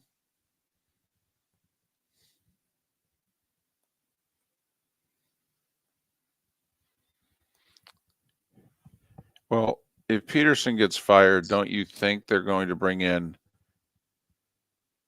somebody to work with Trevor? So it'll probably be Ben Johnson I would say or, Ben Johnson would be high on the list. you know, the Lions OC, and who's the other one?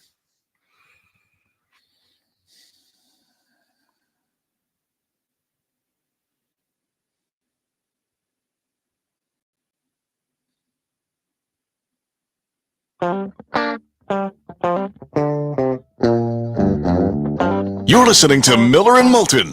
And now, here's Mark Miller and David Moulton. 22 minutes till the top of the hour. Miller and Moulton, millerandmoulton.com, Miller_Moulton on X. Pat Kirwan talked all things NFL coming up at the top of the hour. So they're having NFL owners meetings beginning today. They don't last very long. I think they're done by tomorrow. In Atlanta today, I believe. And they got some business they have to attend to. At least that's what they say. So Brady's going to get approved as a minority owner of the Raiders today. I mean, the Jags stadium plan's officially going to be approved, and, you know, that whole deal, and that'll be a 4-year process. They'll play one of the 4 years outside of their current stadium. They'll play a year or two while it's under construction at half capacity or what have you. And then they'll decide the 1 year, are they going to be in Orlando or Gainesville or wherever? Probably Orlando. My guess is the NFL insists. I don't know that the NFL wants a pro team playing in a college stadium, but we'll see if they give the Jags even the luxury. But your thoughts, this is happening. And I never thought it would. But Tom Brady, as a minority owner of the Raiders and obviously an active broadcaster, I never thought it would happen. I didn't think the league would allow it. I thought the league would force him to quit the broadcasting gig. He may eventually do that, David. It is interesting. I watched Brady really for the first time this Sunday. There have been a lot of, he's been doing 425 games. There's been a Bucs game. There's been other games that I feel I need to have the volume on for, because they're more in our listening audience, if you will, than a Dallas Giants game that Tom Brady's doing that I have no real interest in whatsoever. Fair enough. He wasn't bad, but when you can't criticize the officials and you can't criticize any of the players, it makes it really difficult to do a broadcast. And the reason that Brady can't is that other owners are not allowed to. They're not allowed to complain about the officiating specifically. They're not allowed to comment about specific players on other teams. That can very easily be felt as tampering. So there are restrictions that Brady has as a broadcaster that none of the other broadcasters have. But I do find it very interesting. And not just because he's Tom Brady, but that a great, legendary player is getting involved in ownership. And don't you think he's doing it for more than the money? I mean, this isn't just a cash play, is it? That the Raiders are valued at blank now, and he'll hold on to this for 5-7 years and then cash out when their value goes up, because every NFL team's value goes up. I mean, don't you think Brady is doing this because he wants to, be involved in an NFL team? Yes, because I don't see Mark Davis, for the quick cash turnaround, you'd almost think that Mark Davis would sell it at one point and everybody would make a profit. I know he could just sell his portion of the team, but Mark Davis isn't that old. He's 69. He's not a really old owner, if you will. I think Brady wants to put his stamp on an NFL team. I've won at the highest level. Now, as a player, now I want to win at the highest level as an owner. I can do this.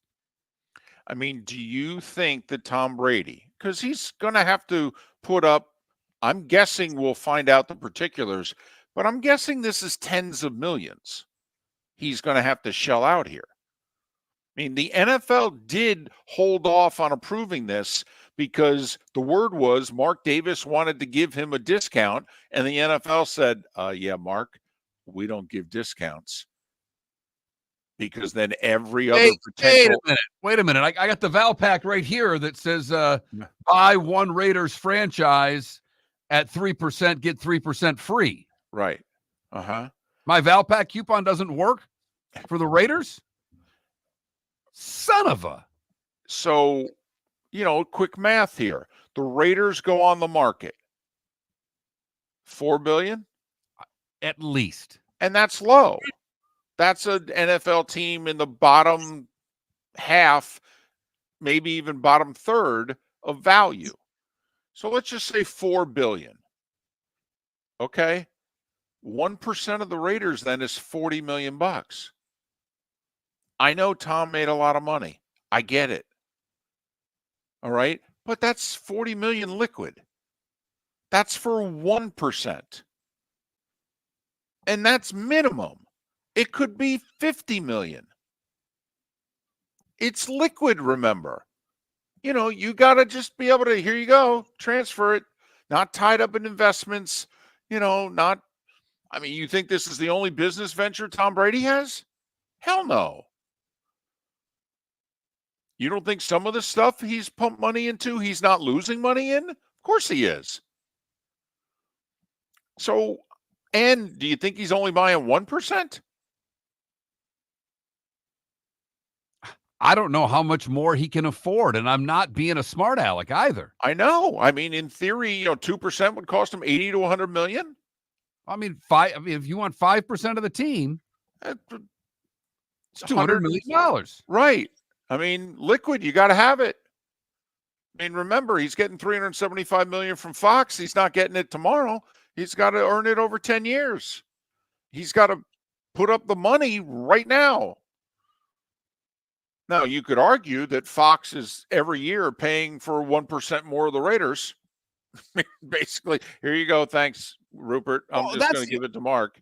That's the other side of this. How happy is Fox that Brady's a part owner of a team because he can't do his job as well as he could if he weren't an owner? Yeah, I actually think they're thrilled. Fox loves their stars.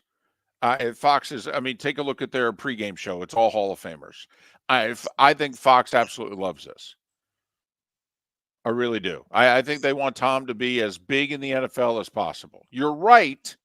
He can't be as harsh. Troy had some pointed comments last night about the officiating and the calls in the game. And he just, laid Zerline out whenever he was talking about the wind and this, that, and the other thing. And he turned to Joe and he said, Joe, it's a 32-yard field goal. He's a pro kicker. You got to make it. Okay. I don't know if I don't know if Brady can say that. I don't know if that's stepping over the line. And I don't know if he can say that about an opposing player. Because I don't think Arthur Blank can say it about Greg Zuerlein. So anyway, that's going to be the headlines that come from the NFL owners meeting today. Because the word is they don't put something on the ballot to be voted on to ever get voted down. When the owners come to vote, they come to basically it's a coronation. Mike Brown will vote against it. Back in the day, Al Davis and Ralph Wilson might vote against it. But, when they put it on the ballot, it's getting at least 29 votes. And you only need 24. So it's Tom Brady, 7-time Super Bowl champion winning quarterback, and part owner of the Las Vegas Raiders from this point forward. Man, it's going to take a while to introduce him at the Pro-Am for these tea times. Is it going to be that legendary Tiger intro when Phil and Tiger were playing together and the guy starts rattling off everything the Tigers won? And about a minute into it, Phil goes, all right, okay. Sounds about right. Miller and Moulton, 21,000 is the text line. If you want to chime in, if you want to watch the show, twitch.tv/Miller and Moulton, or search us on YouTube, Miller and Moulton as well. But don't you think also that he is not going to want to be associated with a losing franchise? I mean, what is Then Tom why did he Brady? get involved with the Raiders? But boom. Because, Mark, in all seriousness, what do winners think? I'll make them winners. I'm a winner. You hang with me, you know what we do? We win. So that's another thing here. Don't you think, I mean, if they go 5-12 this year, you think Tom Brady's going to be okay with that? You think Tom Brady's not going to, sit down with Mark and go, Mark, you may be okay going 5-12. I don't go 5-12. This can't happen again. Yeah, well, they better draft the right quarterback or it will happen again. Because they're in, I don't know about the minority, but they're in that group. I mean, there's more teams that have quarterbacks or at least think they have quarterbacks than don't right now. Mm-hmm. And they're in that group that does not have a quarterback. But he is very opinionated. He may not be able to be so on Fox, but he is very opinionated. We've all listened to Brady podcasts. I used to listen to his show on Sirius XM all the time. He is a theory about how football should be played. He has a belief about this is what you do to win. He's going to be putting forth tens, if not $100+ million, maybe $200 million of his own money up to be a part of this. Don't you think he's going to get his hands all dirty and involved in the Raiders? Yes, depending on how much Mark lets him. Do you think Mark brought him in? I mean, you be Mark Davis. I'll be Brady. You approach me about, or even I approach you about I want to buy in and what have you. But eventually I'm going to say to you, Mark, listen, if I'm putting forward the money, I'm getting a voice here. I'm only going to do this if we can do it a certain way. I'm only doing this to win. My brand is all about what? I can't have us be the way we've been for the last 20 years. That doesn't work for me. I'm a winner. I'm one of the greatest. Brady going forward is going to be the guy that he's going to be making decisions on general managers and coaches and draft picks. You think it's going to be that extensive? I'll answer it with a question. Do you think Tom Brady won't be in the draft room on draft day?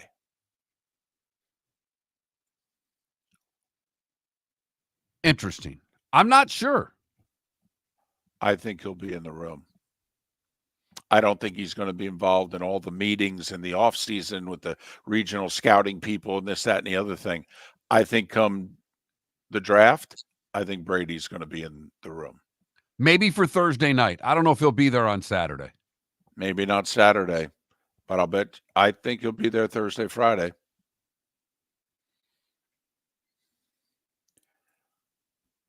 Owner Tom Brady. Yeah. It's his money. It's his reputation. But his money is a pimple on what the money that the franchise is worth. I don't know how much. I just don't know if he's going to get the say that you think he's going to get. That's all. My thought is he's either a silent owner, and this is strictly business, and it's just something to have on the resume, or he wants to get his hands dirty and run a team and make it a winner in some way, shape, or form.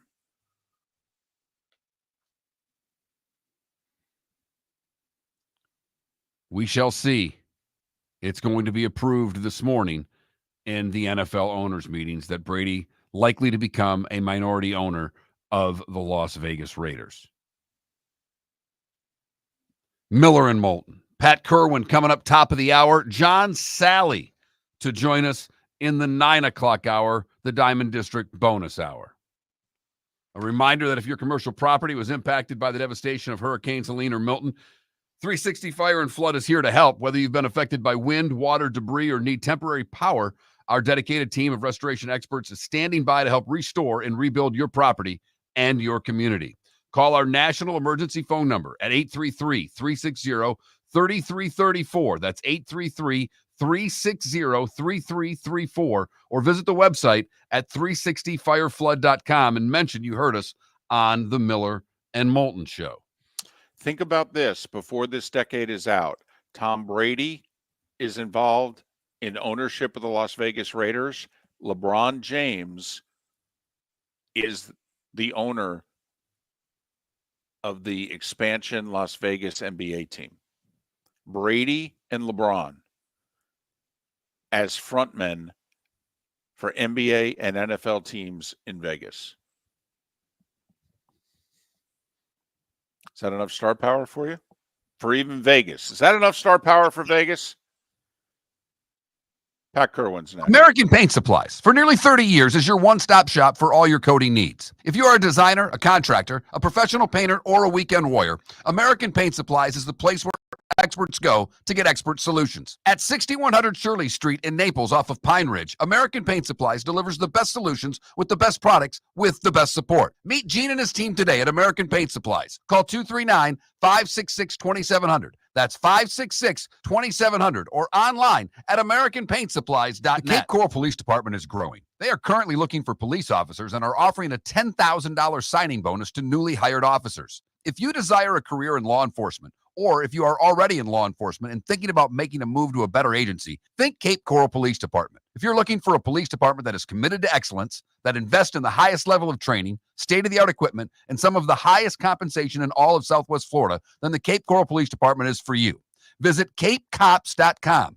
That's CapeCops.com. Visit Jason and Todd at the Diamond District. A natural diamond is the oldest artifact you will ever touch, and each is one of a kind. Jason and Todd at the Diamond District would like to meet you personally and share their love of natural diamonds and the positive impact of purchasing a natural diamond.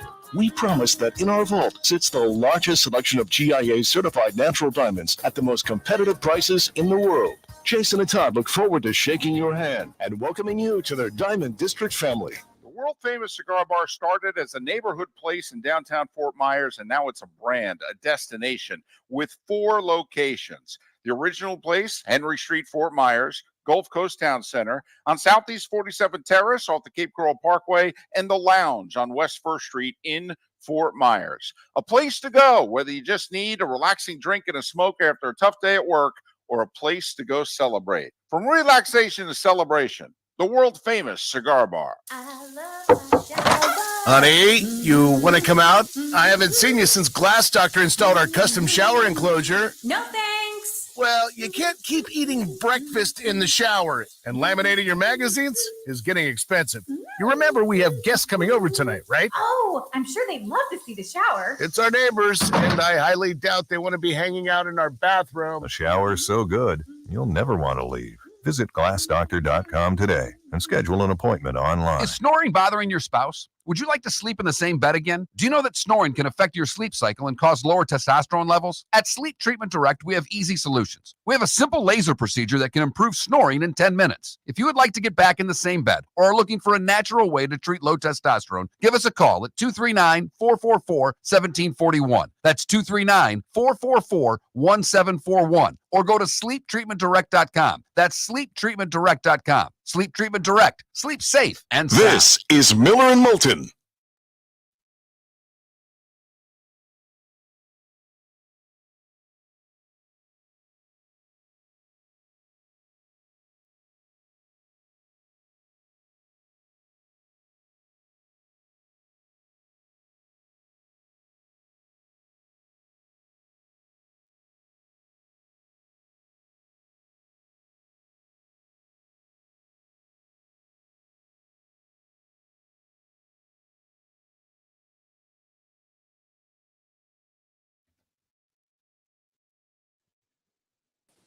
Hello, Mark.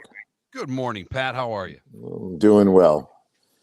A man of all trades over there, producing the show, running the board. That's incredible.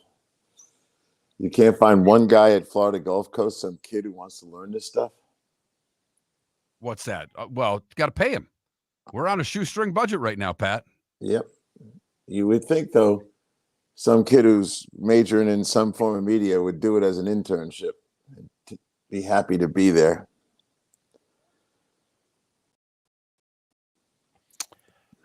Yeah, this generation's not like that. Well, all it takes is one in the class like that, and he'll go ahead of everybody so fast.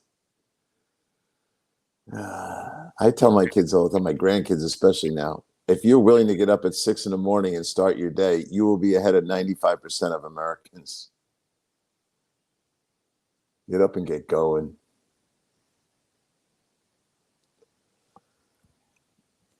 Oh, I listened to you guys about Brady.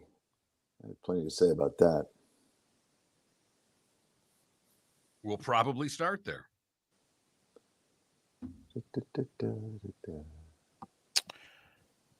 Pat, I'm sorry to interrupt this conversation. There's another penalty.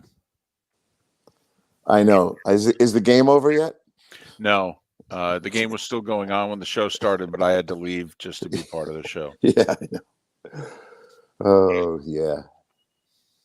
Only the NFL could wreck the NFL. Had a really good game going, too. Entertaining first half, 2017, ends with a Hail Mary. Ball's going up and down the field. Quarterbacks are looking really good. Oofta. Yeah. It just tells me these officials are all getting graded, and they're getting graded down for missing stuff. So they get that flag ready to go all the time now. And then the league, of course, will realize we're ruining our own product, and then they'll tell them to chill. They're manipulating these guys all the time. Throw flags, stop throwing flags. It never ends. There's a part of me that didn't understand last night, since obviously New York can intervene when they want and change a call, that New York couldn't intervene and say, hey, guys, enough. You're getting a little happy with the laundry here. Lighten up.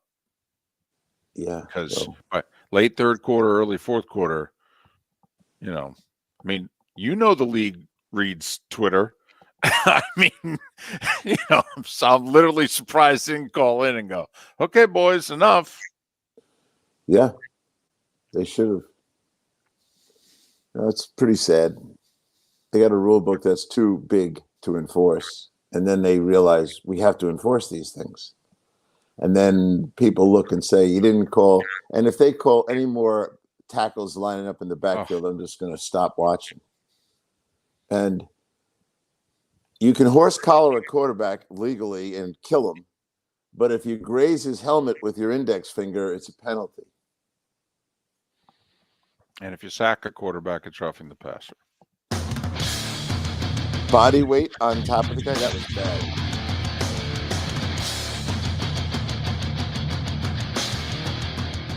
You're listening to Miller and Moulton, coming at you from the Floor Meister Studios. Floor Meisters, keeping it real. And now, here's Mark Miller and David Moulton. We are halfway home, at least for those in the 239 and the 904. Final hour of the show for Lake City and Charlotte County. Miller and Moulton, millerandmoulton.com, Miller_Moulton on X. Pat Kirwan joins us once again. He of NFL Radio's Moving the Chains, weekdays 3 to 7, Saturdays 2 to 5. Sundays, he helps put together the NFL Today Show for the guys at CBS. He joins us once again, courtesy of Pinchers. Tampa to Key West, all points in between. Pinchers, because you can't fake fresh. Pat would have joined us earlier, but he had to wait to the end of the Jets-Bills game, in which the final flag has just been thrown, and now Pat can join us. Well, that was something last night, huh? Oh, yeah, 22 flags. That's what I wait around on Monday night for.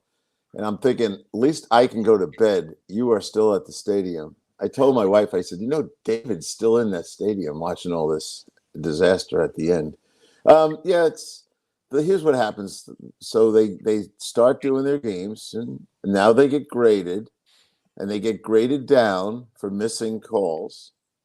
and then they're told you got to clean this up, and these guys want to, get high grades for obvious postseason reasons, and they start throwing flags, and then we have too many flags, and I'm sure they're told for sure in the playoffs, but probably later in the year, you got to cool it a little bit. But the problem started with the league themselves. Point of emphasis. We talk about that all the time. That means throw the flag. When in doubt, throw the flag. That's what point of emphasis means. And now you're manipulating the officials where they're not even out there on their own. They feel like robots and being controlled by the league office. Do you trust them or not?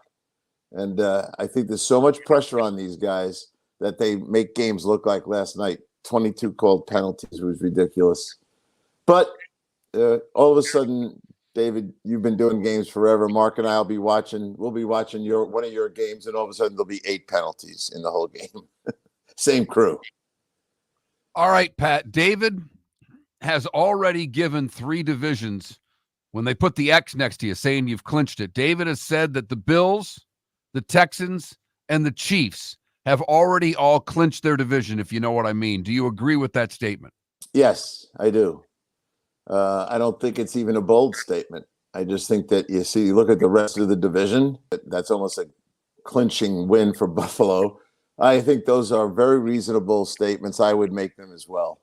Now, it leads you right back to the NFC North, and who's going to clinch that? Anyone?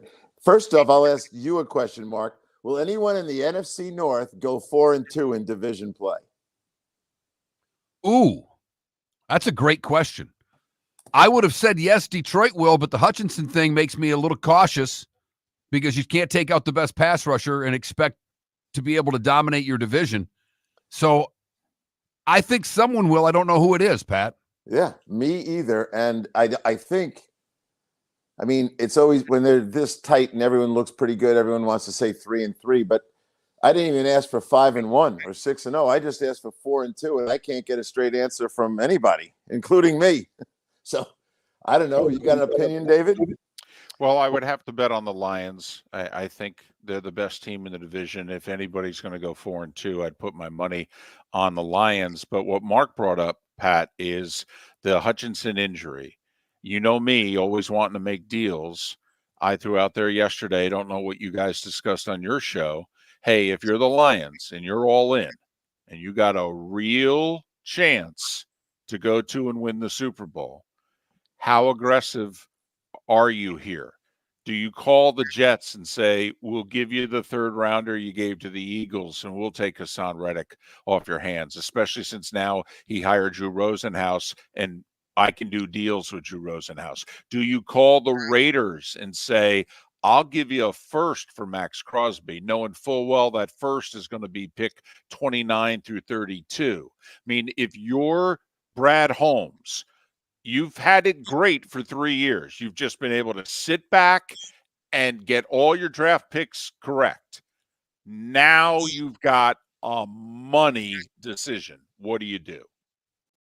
You overpay, but there's no chance of getting Crosby. That's never happening.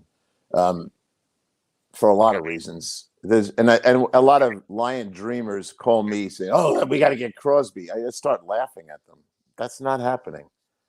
Okay? They're not doing it. They don't wake up every day saying, what can I do to help the Lions win? They're not doing that. And a 1 would never be enough anyway for him. So, no, I think you got a chance with Hassan Reddick. I've done a lot of deals with Drew. Drew's easy to do a deal with. Drew will talk this guy into, let me get you a few extra bucks, but let's stick to a low deal here and get you out of there, and I'll get you paid next year. Hassan realizes now, I'm sure, how stupid he is, and what he's done is really about as foolish to a professional football career as you could get. There's not a lot of guys out there, but you're clearly going to overpay, and you have to come to grips with that, and you can't worry about that part. And who cares when someone says, you gave a 2nd for that guy? The profile for an available player is the following, as far as I'm concerned. In his 30s, with a big fat number next year that the club doesn't want to pay, and a team that's going nowhere. If you get that combination, you'll get a deal. If you're looking at somebody on a team that likes the player a lot, or the team is still thinking they're alive, even though the three of us know they're not going to do it. But if you find the other kind of guy where the fans who call my show are already looking to do fire sales. Fire sales are already up and running, and we're 1/3 of the season done. And now they're looking to get draft picks, which I always find ridiculous. I go, get draft picks, huh? That's really important. 33 guys started on opening day that earned the job. So you think that's going to save your team next year? That's April dreaming. But I think if you follow my profile, you'll get a guy. You can get one.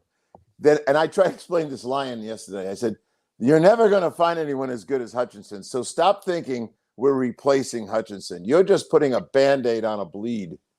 And you're going to expect the guy to help out a little bit, maybe be a 5 or 6 sack guy between now and the end of the year. So they can't actually set protection all day long against you.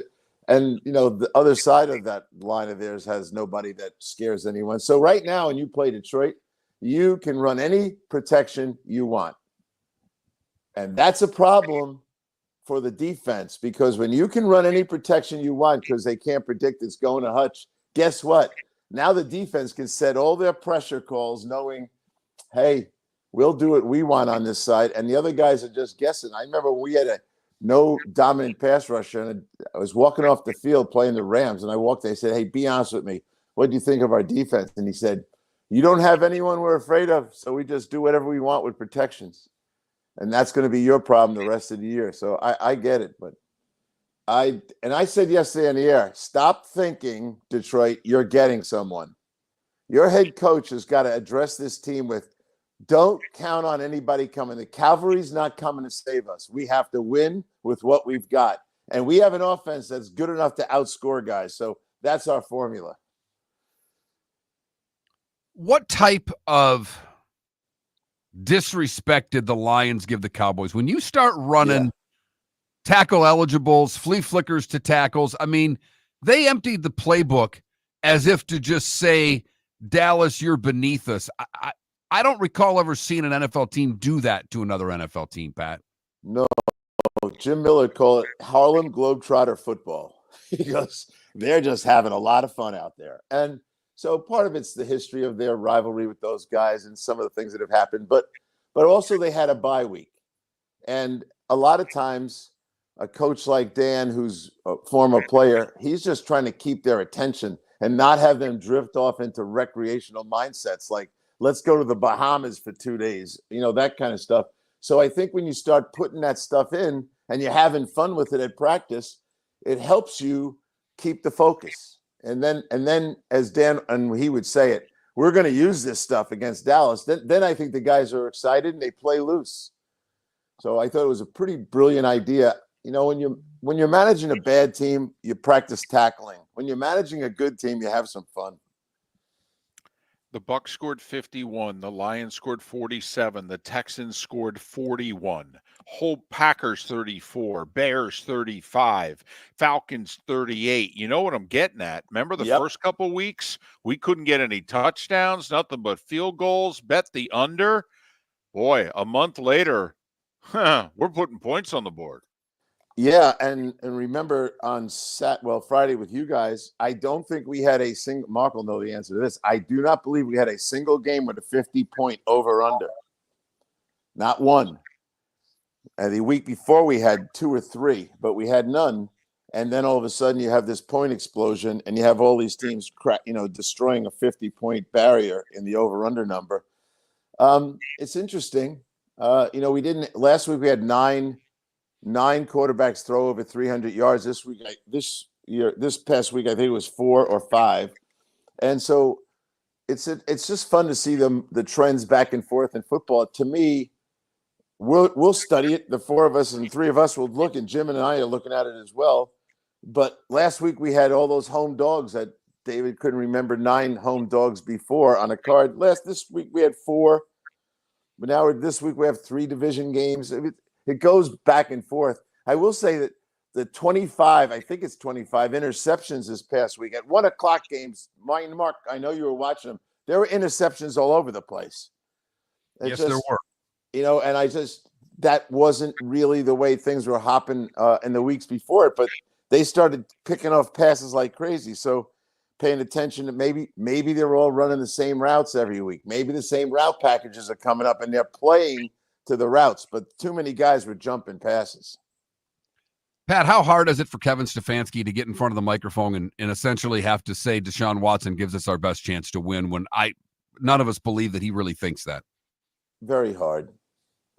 You guys know, I've known Kevin a long time, but he understands the structure of his job. Now, we know when Belichick ran his team, he ran everything. Pete Carroll ran everything. Andy Reid basically runs everything. But a lot of these younger guys are in a structure where they're coaching the team. Heck, some of them don't even have the power over the 53-man roster. So he knows what he's accepted as his responsibility and the role he plays. So he's the face of the team this time of year, and he has to say those things. I'm sure it's hard. I said this in our meeting last Sunday morning. I go, what are we discussing here? We all knew this was going to happen when they wouldn't re-sign Flacco. They told us what they were going to do all the way back at the opening of free agency. No, and Flacco was trying like crazy to go back. His agent was going to give him a big discount to go back. No, we don't want Flacco. You know why? They didn't want the fans yelling Flacco. Can you imagine if Flacco was on that team right now? Pat, got to get to break. We'll come back with more with Pat Kirwan on the other side. Are you suffering from neuropathy? Do you experience stabbing pain, numbness, tingling, or burning in your feet? Are you tired of sleepless nights and avoiding life due to pain? If you've been diagnosed with neuropathy or experiencing pain or numbness in your feet, pick up the phone and call us right now before it's too late at 239-382-7332. Again, that's 239-382-7332. Neuropathy is a very serious and progressive disease where your nerves start to break down. Eventually, it leads to balance problems, falls, complete loss of independence, and can lead to amputation. Hi, I'm Dr. Eric Norrell, DC. Our program addresses the underlying causes and doesn't simply mask your symptoms with medication. In fact, many patients start experiencing relief from neuropathy symptoms within weeks. There's no surgery and no use of prescription drugs. Pick up the phone right now and call 239-382-7332. Call us today at Restore Health. 239-382-7332. American Paint Supplies, for nearly 30 years, is your one-stop shop for all your coating needs. If you are a designer, a contractor, a professional painter, or a weekend warrior, American Paint Supplies is the place where experts go to get expert solutions. At 6100 Shirley Street in Naples off of Pine Ridge, American Paint Supplies delivers the best solutions with the best products with the best support. Meet Gene and his team today at American Paint Supplies. Call 239-566-2700. That's 566-2700 or online at AmericanPaintSupplies.net. Gentlemen, as your wife mentioned getting new flooring, but you don't want to go through the hassle, well, go see the Floor Meisters in Naples next to Costco. They understand your time and money are important, so they'll make it as painless as possible. With a huge in-stock selection of carpet and Cortec, they can get you the floor your wife's been asking for. They carry wood, vinyl, carpet, and tile. If you do it yourself, no problem. They can handle that as well. So go see TJ at the Floor Meisters and tell them, just keeping it real. This is Miller and Moulton.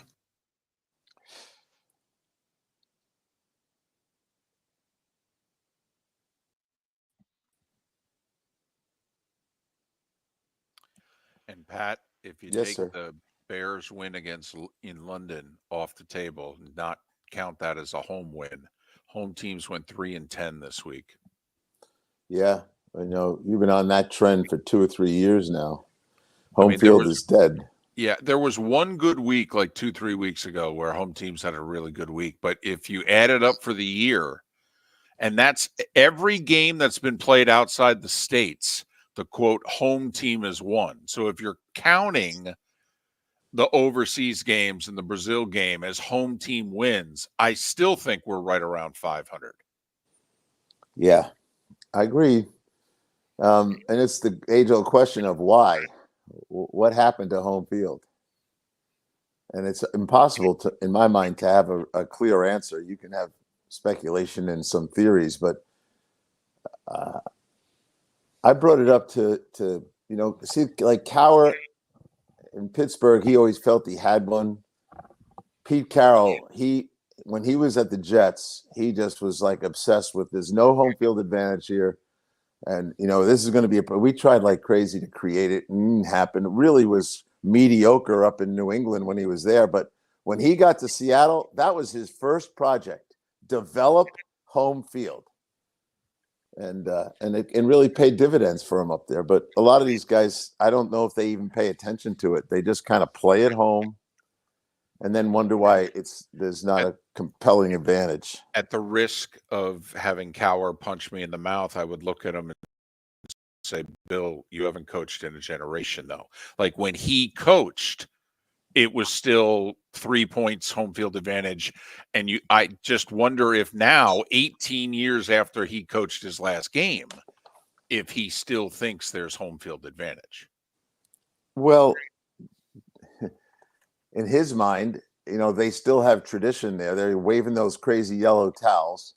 Right. And they do some things there that are the loyal factor in Pittsburgh is pretty high. And no, I get it. It's a different place. And when you go there, you feel it. And we've done some live shows at the stadium in the parking lot. And I've been to just about every place. It is different. The kind of callers we get in Pittsburgh are different. Which by the way, Pat, I revamped my rivalry game. I have Pittsburgh now playing Green Bay just because of the fan bases. Thanks for getting involved and contributing to that, because I've been on that storyline with their commissioner for years. I changed it around. I'm listening to you in the parking lot, and my daughter had gymnastics, and then I went into gymnastics and I started doing it. I'm just sitting in the stands. She's doing her thing, and I'm just coming up with NFL rivalries. And you can get to 13 good ones, and then you're stretched a little bit. Yes, you are. There's a couple of I ended up with Arizona and Cincinnati. There's just not much you can do about it because I don't know where you put Arizona.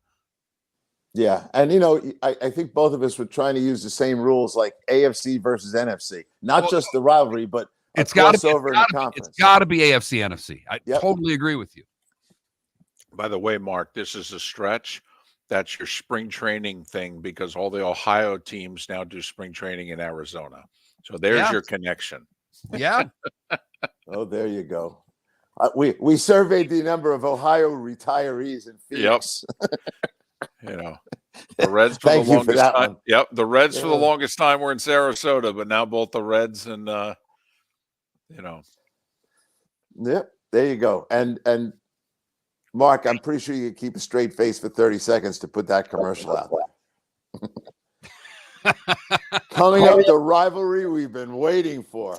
I'm trying to think, are the Reds back in Sarasota? I know the Pirates are in Bradenton. No, the Reds are. No, the Orioles are in Sarasota, right? Yeah, I think the Orioles are in Sarasota.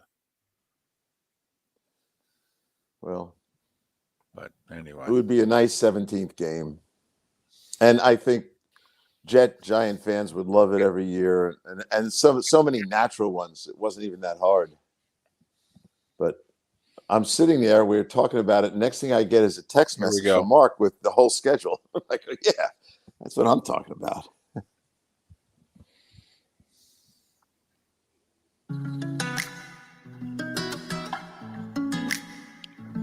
Welcome back to Miller and Moulton. Text the guys what's in your mind at 21,000. That's 21000. And now, here's David Moulton. Our remaining moments with Pat Kirwan. NFL Radio's Moving the Chain, CBS's NFL Today show. Joining us once again, courtesy of Pinchers, Tampa to Key West, all points in between Pinchers where you can't fake fresh. Pat and all our guests, including John Sally in 40 minutes, will join us on the American Paint Supplies hotline. All right, don't know if you heard us right before you came on.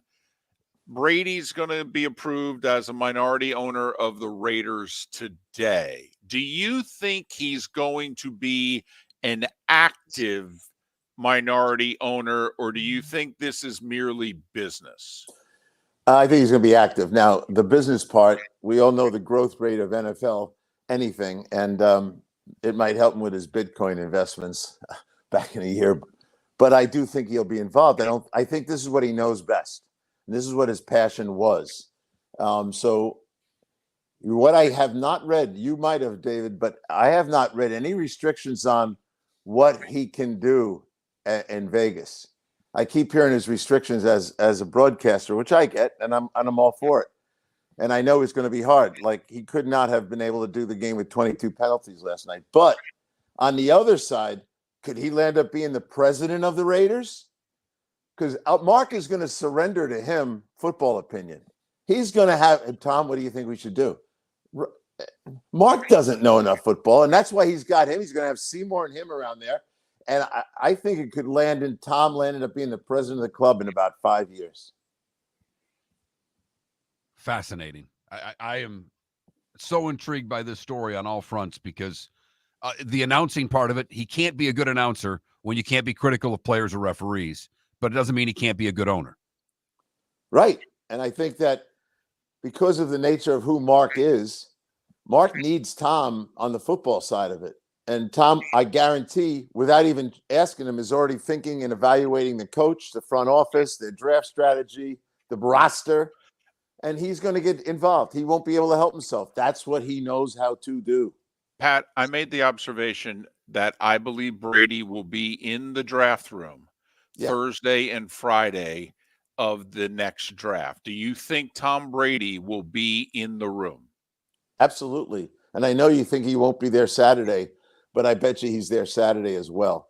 I think the guy, as I say, he knows football, and he knows this like nothing else. And he has real strong opinions, and he knows he's got plenty of players he played with that were Saturday draft picks.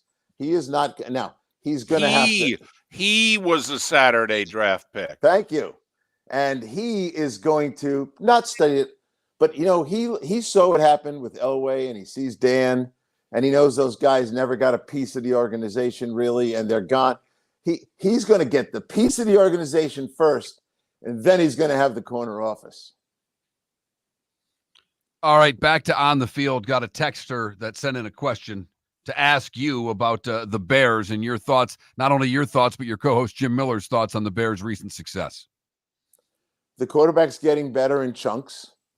They already had a good defense. Swift is actually, a month ago, we were talking about benching him, and he's playing pretty well. The young quarterback is finally getting to the receivers they bought for him. They're only going to get better, but their demise is going to come. And as you guys have talked about this before, that division schedule, which in theory, it's going to be later, they'll all be better. Everyone's going to be good there. So can they get to the playoffs? I think when those division games start coming and you're playing Detroit, Green Bay, and Minnesota in 3 out of 4 weeks, it'll get harder. But I do think that they have a chance to be a wild card. 4 teams that are 4-2 or better in the NFC North right now. They have taken the mantle from the AFC North and done it on a dime. It is remarkable. And they're all poised. In theory, they all have young quarterbacks. Goff's the oldest at 30? I mean, in theory, shouldn't these 4 teams be good for most of the rest of the decade? Minnesota we need to discuss because they're not going to be able to hold Darnold. And then all of a sudden they'll be playing McCarthy, who didn't play at all this year. So he might be a little bit of a rougher start next year when he's on the field. But right now, Sam Darnold, young, but he's not going to be there because they were not going to pay him what he's going to be able to get on the open market. Who do you think's still on the come? Are you still buying the Bengals, Pat? I do think the Bengals can work their way into at least December contention for a wild card. The quarterback and the receivers are always going to be. The more I watch Burrow, though, the more he holds the ball a lot longer than I wish he would, and part of those hits he takes are kind of his fault. But I do think they can hang around and be alive for it. There's so many teams in the AFC. If you start writing down guys you think could be wild card contenders, it's a long list. It's not like a short list of there's only 4 teams playing for 3 spots. You could actually, if you had to have a debate, we could probably debate for 6 or 7 teams for the wild cards. Pat, what do you think's going on in Philly? I mean, this is a remarkable 3-year, what's the word I'm looking for? It's just up and down roller coaster, I guess. They start 2-5, they finish strong, sneak into the playoffs, then they nearly win the Super Bowl. Then last year they're 10-1 before falling, and now even when they're winning, I mean, they don't look good. The coach is yelling at fans. I mean, what do you think is going on in Philly? Well, I think the coach is putting himself in hot water, and I think his career might be in jeopardy at the end of the year. It was probably in jeopardy last year with the mudslide at the end. But when you really peel them back, now they've got Brown back and Smith back, so their receivers are back. But when you really look at them, at least my opinion, unless Jalen Hurts is using the run dimension, they're not that hard to play. Once he starts running around and creating that dimension to his game, and he's a power runner, then they're harder to beat. The defense, they keep throwing coordinators at it.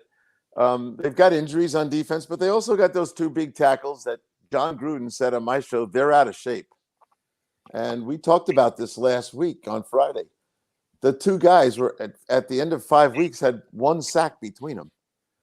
So I think the defensive thing, but I think there's going to be an complete overhaul there, because the GM and the owner expect a lot more. And if Washington does what I think Washington is going to do, and I felt like they actually gained credentials and credibility with me, even in a loss to Baltimore. If Washington moves into the lead of this division, that's going to apply a ridiculous amount of pressure to Philly and Dallas, where there'll be overhauls in both places. You buying the Chargers, Pat? You know what I wasn't buying, Mark, that I'm kind of now spending more time on is their defense. It was so easy to think about the coach and the quarterback, and we just kept going, and we knew they'd start to run more, and they did, and they got Dobbins going pretty good, but I wasn't spending enough time on the defense. And when they asked the two pass rushers to take pay cuts, I'm going, man, they're just trying to hold on to these guys long enough to find some replacements, but they're playing damn good defense. I don't know the defensive coordinator very well, but he's going to gain a lot of credibility as this season goes on. We won't talk to you again until after Thursday Night Football. Saints have lost 4 in a row. Broncos coming off a loss, but they're at 3-3. This is one Denver has to have if they're going to be a playoff contender, right? Yeah, the return of Sean Payton. So I'm sure this team will be fired up for all that subjective stuff. Denver's a pretty good road team. New Orleans has got a lot of injuries, and a lot of injuries. We're not sure if they're going to make it. Talked to Dr. Chow yesterday. They got a bunch of guys that got hurt the other day too. And the recovery rate for Thursday, here we are right in the middle of the season complaining about Thursday Night Football and having your players available. So I don't like the New Orleans roster right now for a game like this. Now, I did talk to Bowles yesterday about Rattler. He said, man, if you got to pull up the bootlegs. He's a really good bootleg guy. We went into halftime and figured how to stop that, and that changed things for him. But Rattler, he's an interesting guy. I don't think he's – now, someone asked me, when's Carr coming back? I said, after he saw Rattler play, probably this week. Recoveries from observing your backup. Pat Kirwan joining us once again here on Miller and Moulton. At Physical Therapy and Balance Centers, our goal is to help you love your life. When your life is sidelined by an injury, dizziness, surgery, or condition keeping you from doing what you love, we're here to help you heal and feel your best. Our therapist's evaluation will determine the root cause of your health challenges, resulting in a unique treatment plan customized just for you. Visit www.physical.com to find your nearest location and see how we can help you love your life. American Paint Supplies, for nearly 30 years, is your one-stop shop for all your coating needs. If you are a designer, a contractor, a professional painter, or a weekend warrior, American Paint Supplies is the place where experts go to get expert solutions. At 6100 Shirley Street in Naples off of Pine Ridge, American Paint Supplies delivers the best solutions with the best products with the best support. Meet Gene and his team today at American Paint Supplies. Call 239-566-2700. That's 566-2700 or online at AmericanPaintSupplies.net. Visit Jason and Todd at the Diamond District. A natural diamond is the oldest artifact you will ever touch, and each is one of a kind. Jason and Todd at the Diamond District would like to meet you personally and share their love of natural diamonds and the positive impact of purchasing a natural diamond. We promise that in our vault sits the largest selection of GIA certified natural diamonds at the most competitive prices in the world. Jason and Todd look forward to shaking your hand and welcoming you to their Diamond District family. Mark Miller for Molly Maid. Why Molly Maid, you ask? Trust. Moulton was a customer for 15 years. Affordability. Didn't I just say Moulton was a customer for 15 years? Worry-free services. Our professional house cleaners are fully insured and a 24-hour warranty. Call Molly Maids today at 239-774-5839. That's 239-774-5839 or online at mollymaid.com/FTMYERS. That's mollymaid.com/FTMYERS. This is Miller and Moulton.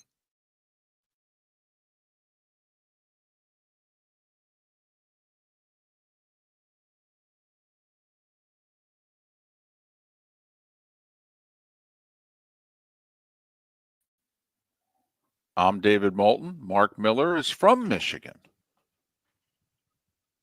And we're Miller and Moulton. Hope you enjoy the show. Hi, Jared. Boy, Pat can blow through a break like nobody's business. It's funny because lately he's been watching us as he's talking. So when we've been giving time cues, he's actually, edited himself and stopped. And today, whenever we gave a cue, he must not have been paying attention because Not at all. He blows through them on his own show. I know, you've told me that. I mean, like crazy. But Jared, we do a lot of, I don't know if David said it, we do a lot of football on this show. By a lot of football, that's all we do on this show. We do it every day, though. We do. We do it every single day, no matter what. Come on now. We do more than football, but we do it every day. So, Jared, I must ask you, are you green or are you blue?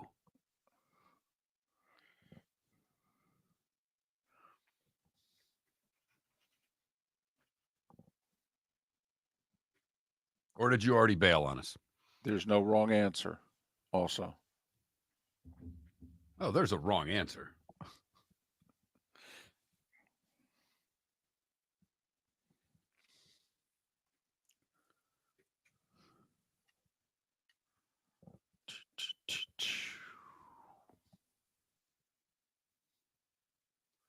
Well, we have hard breaks along the lines. It means that the network affiliates are going to get about 15 seconds of a Beasley spot.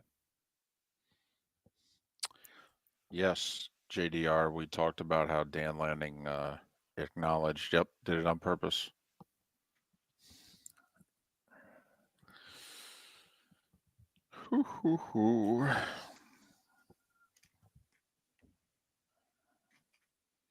Give me about 2 minutes when we come back to have a little fun here. Then you can go back to your regularly scheduled programming. Already in progress. Because I've discovered something in the studio that's just freaked me out. Okay.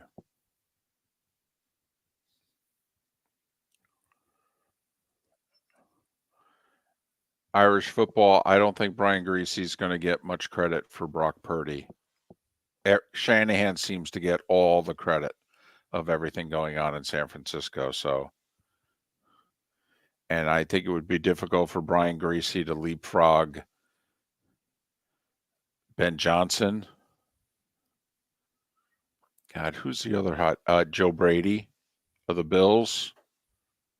Having worked with Joe Burrow at LSU and now Josh Allen. I mean, well, Jared, I'm glad you enjoyed it. Mark asked you, green or blue? Oh, okay, here we go. I'll let it slide. I got a lot of friends that went to school there. Jared Mark is a Michigan State alum. Ha.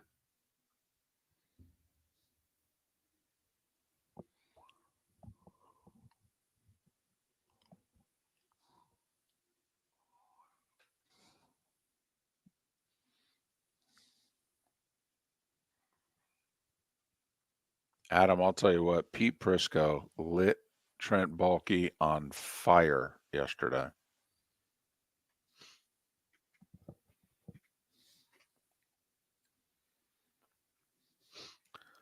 It's one thing when Miller and Moulton say it. It's another thing when Pete Prisco says it. I know they're in London, but they get the internet there.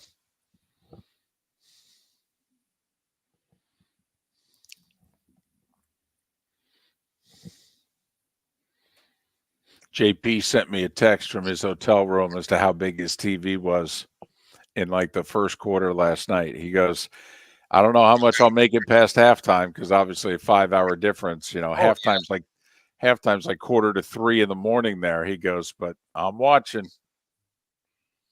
Little tiny TV? No, it's big ass TV. Oh, okay. I didn't know if it was one of them. All right, here we go.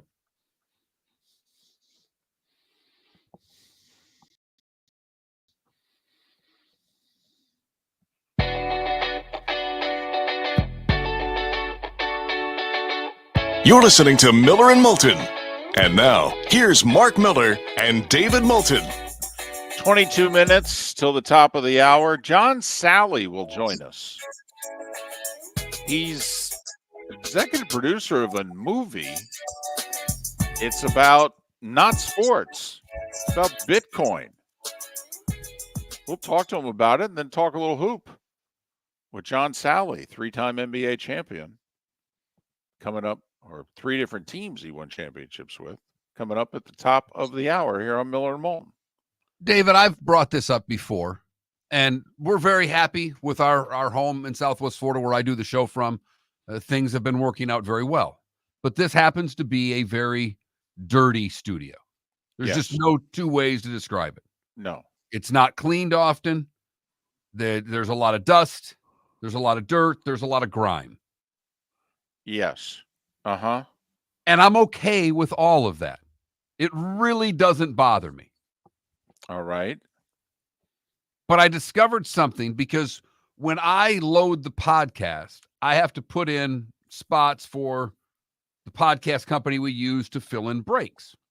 Uh-huh. And therefore, I write down exactly when we go to break. 12 minutes, 53 seconds into the hour. Got it. And there are little sticky notes that I will use to write on there with one of the many stations that are in this building. Okay. And I went over to grab them, a clump of sticky notes. And sitting on top of the sticky notes were nail clippers. Which means that somebody is in this studio, probably during Monday Night Football, trimming their nails. And I don't know if there could, in this studio, I don't know if there could be a more disgusting item than the thought of there being nails everywhere. Well, what if they're not, though? What if that so-and-so is clipping their nails into a trash can? David, you're in your late 50s. You've clipped your nails for a long time. Well, I bite my nails more than I clip them, but yes. Okay, well, you know what? Biting them, while disgusting in and of itself, you control where the nail goes because it's in your mouth. Sure do. 100%. Yep. When you clip them, there are flyers. And there's Absolutely nothing you can do about it. No doubt about it. Which means at any point off the top of one of these speakers, a fingernail could fall onto my body somewhere. Well, let's not get carried away, but there's a good chance that they're on the floor and they're blending into the ugly carpeting. Yeah. Uh-huh. So I asked the audience at 21,000, our text line, or in the Twitch chat room or the YouTube chat room, what's the most disgusting thing you've seen in your office? And where does a pair of fingernail clippers fit into that equation? I didn't realize you'd be I'm a little set off. skeeved out right now. I'm not going to lie to you. This hair, dust, dirt, grime. I was going to say there's dust elephants in that room, and nail clippers are what's sending you off. I mean, honestly, you should be able to call one of those high-profile law firms, okay, Camp Lejeune and that studio, okay, and the harm it causes. I mean, seriously, okay, and the nail clippers are what's setting you off? It's the nails from the clippers that are setting me off. All Because right. now I'm looking around on the floor trying to spot fingernails. Now, the good news is they're fingernail clippers and not toenail clippers, because then I'd really be freaking out. All right. But you can use a fingernail clipper on your toes. Oh, here we go. Nobody's, which that- although we wear a lot Really? of sandals. Wear a lot of sandals in Southwest Florida, so it's You're possible. damn right we Okay. do. All right. I can't believe I'm going here. I got to change the subject really quickly. John Sally at the top of the hour. But in all seriousness, so have you ever been at a traffic light? See, you don't bite your nails, do you? Sometimes, but I've gotten All rid of the right. habit as I've gotten older. So you're at a traffic light and you're biting your nails. You and spit it then out sure- the window. And then you have to roll down the window. And usually when you're next to someone, okay, and the window rolls down, it catches your attention. You turn and you look.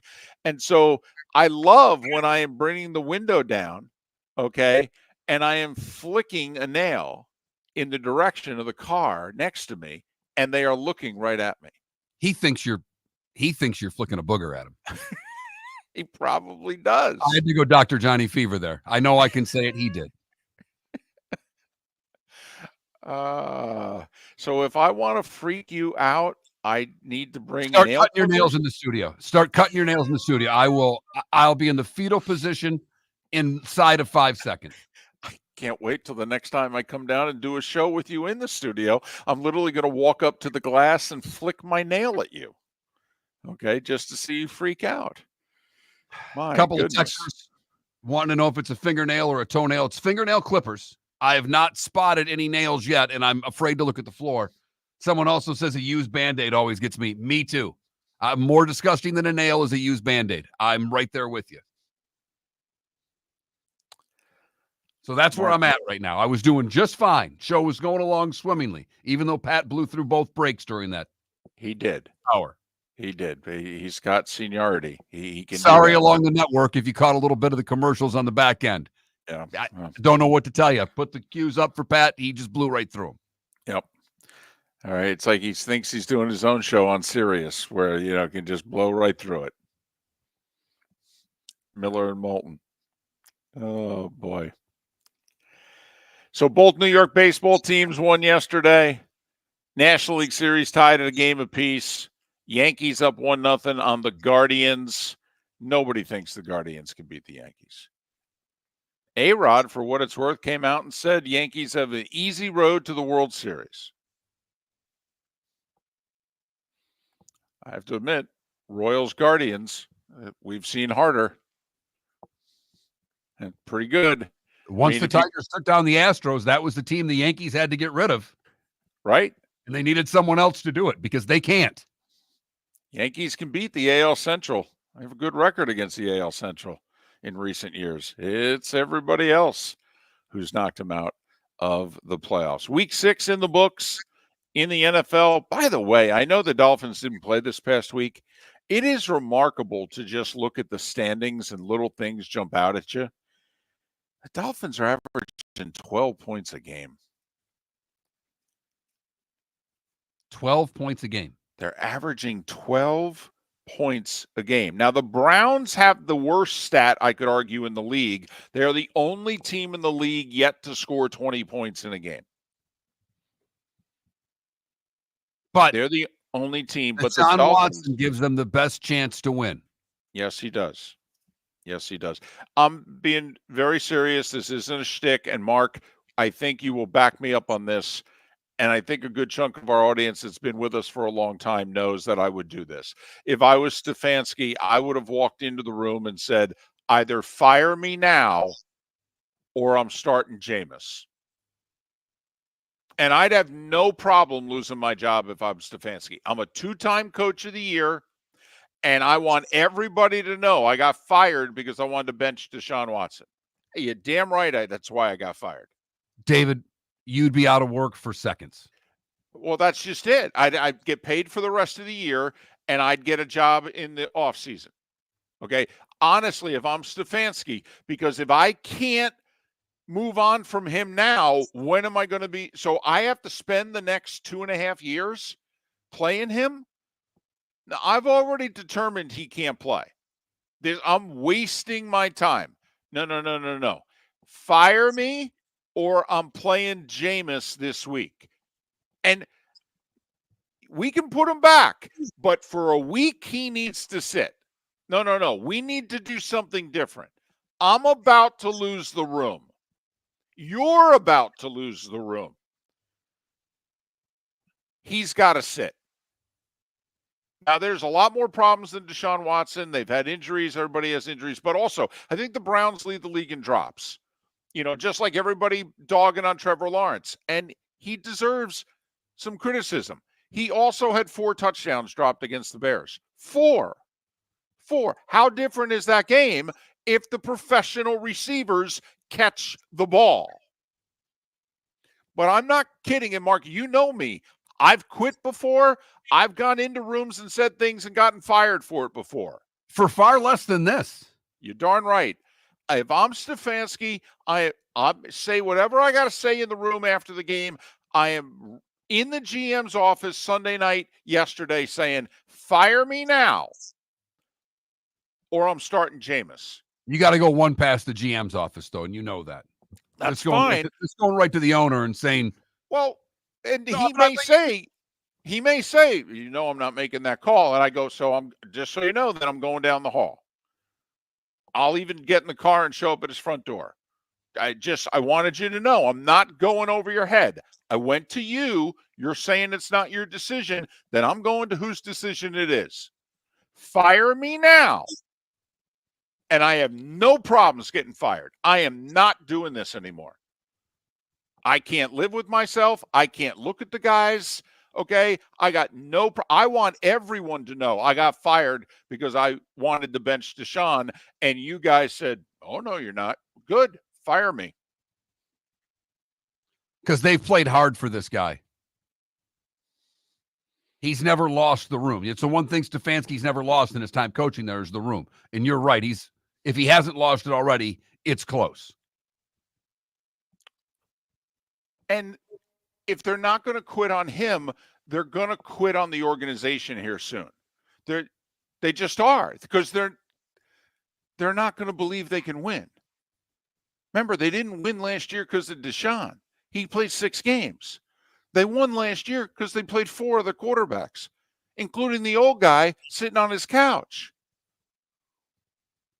Yes, I'd give Jameis a game. I would. Okay, and maybe we do a few things differently. Things that I can then bring Deshaun back and do with him. Just something. But we need a change up here. To me, that's skipping a starter's turn in the rotation. He needs a break. Okay. It really is. It's sitting the number one goalie and saying, you got to look at the game from the bench. You're not playing well. This is something that happens all the time. It just doesn't happen with starting quarterbacks. And you and I are both really unsure why that is. Because every once in a while, you need the game to slow down. And sometime in order for that to happen, you need to be on the sidelines for things to slow down for you.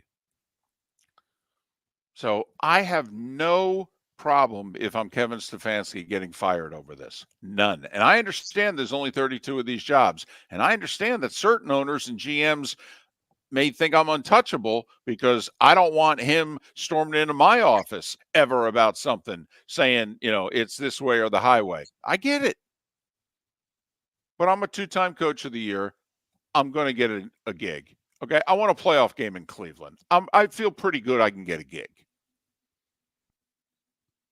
I mean, you think Tom Brady wouldn't hire him in Las Vegas? See what I did there? I do. That was neat how you did that. Yep. Mm-hmm. You trimmed a nail and flung it right out the car window. Yep. Darn right. Think about, though, Tom Brady, And look who's going to be available. Mike Vrabel's available to get hired. Bill Belichick's available to be hired. Never mind who. Pete Carroll's available. Like Tom wouldn't hire. Tom could care less. Okay, how old somebody is. He can coach or he can't. Yeah, Tom ain't hiring Bill in Vegas. Probably not. Funny thing is, he might want to hire Josh McDaniels, and obviously he can't go down that road. He already tried that.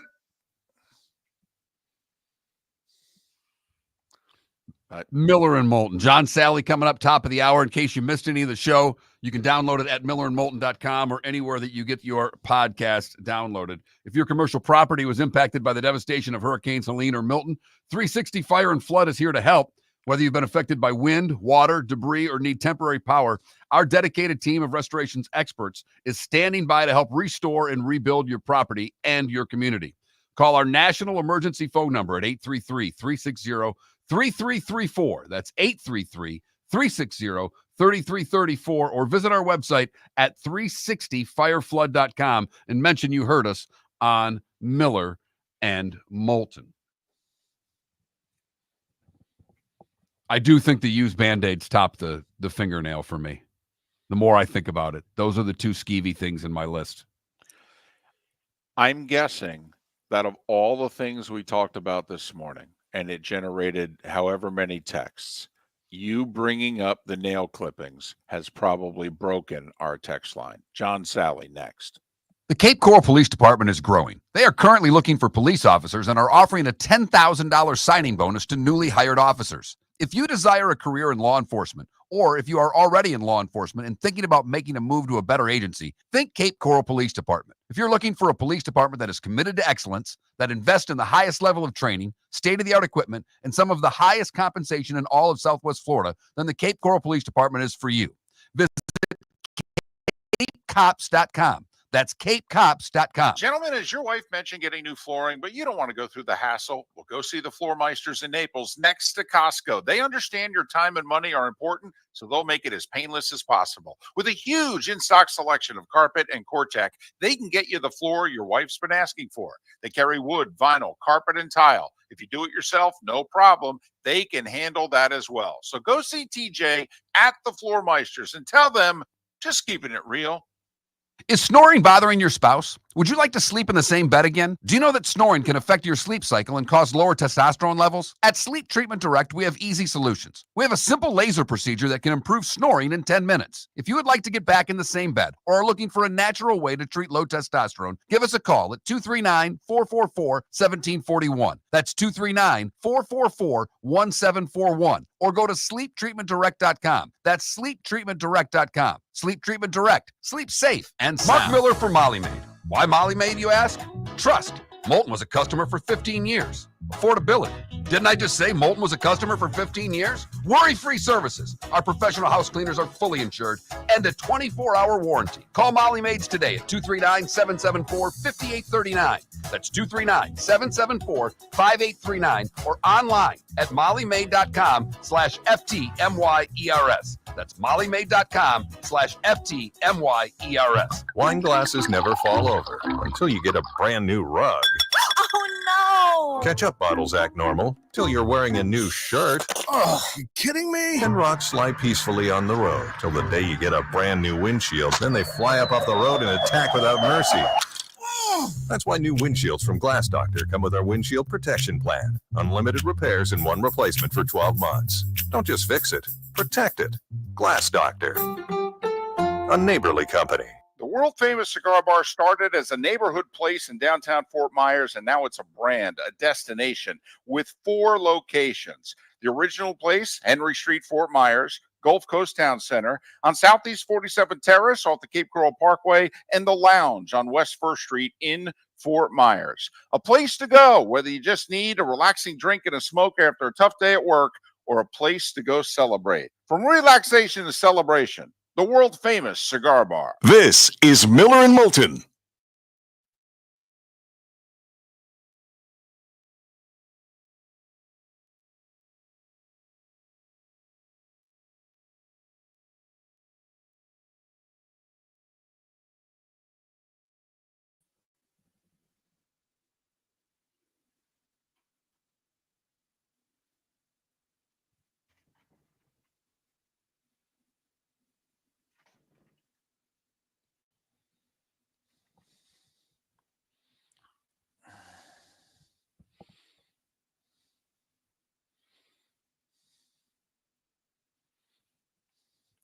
Irish football, can I ask you why you're so impatient with Bo Nix? I mean, did you really think? I mean, you're a Broncos fan, and I don't know how old you are. John Elway struggled mightily his rookie year. They won in spite of Elway. I mean, he's 6 games into his NFL career. He was the 5th quarterback taken in the draft. I mean, let him breathe. Just let him play. It's a complicated offense. He's a demanding coach. I know you're tired of losing, but I mean, come on, you were not. I mean, if you're a knowledgeable fan, which you are, I mean, you realistically couldn't think that this year's roster, which you downgraded from last year's roster, and last year's roster won 8 games, that you were going to come in and kick ass this year. And just let them play.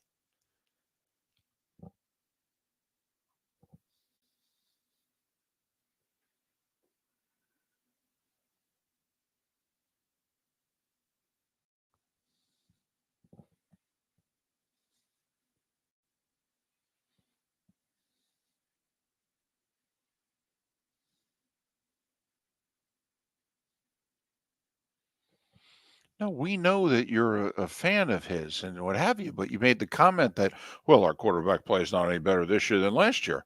Well, last year's quarterback's a borderline Hall of Famer, and this guy's a rookie.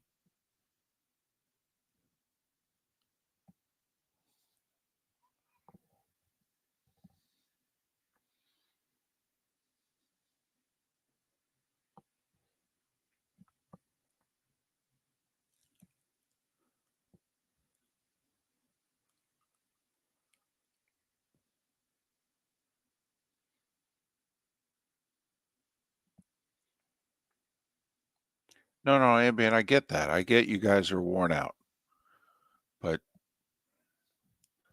you can't be putting that on Bo Nix. He just got there.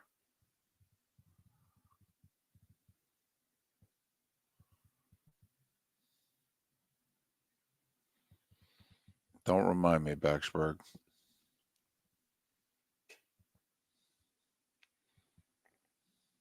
It's the most incredulous Mark has ever seen me out in public. It's a good thing. Phone still hasn't rang. Well, we're only going to give this a few minutes. You got that right. Okay. And we've got 5 seconds.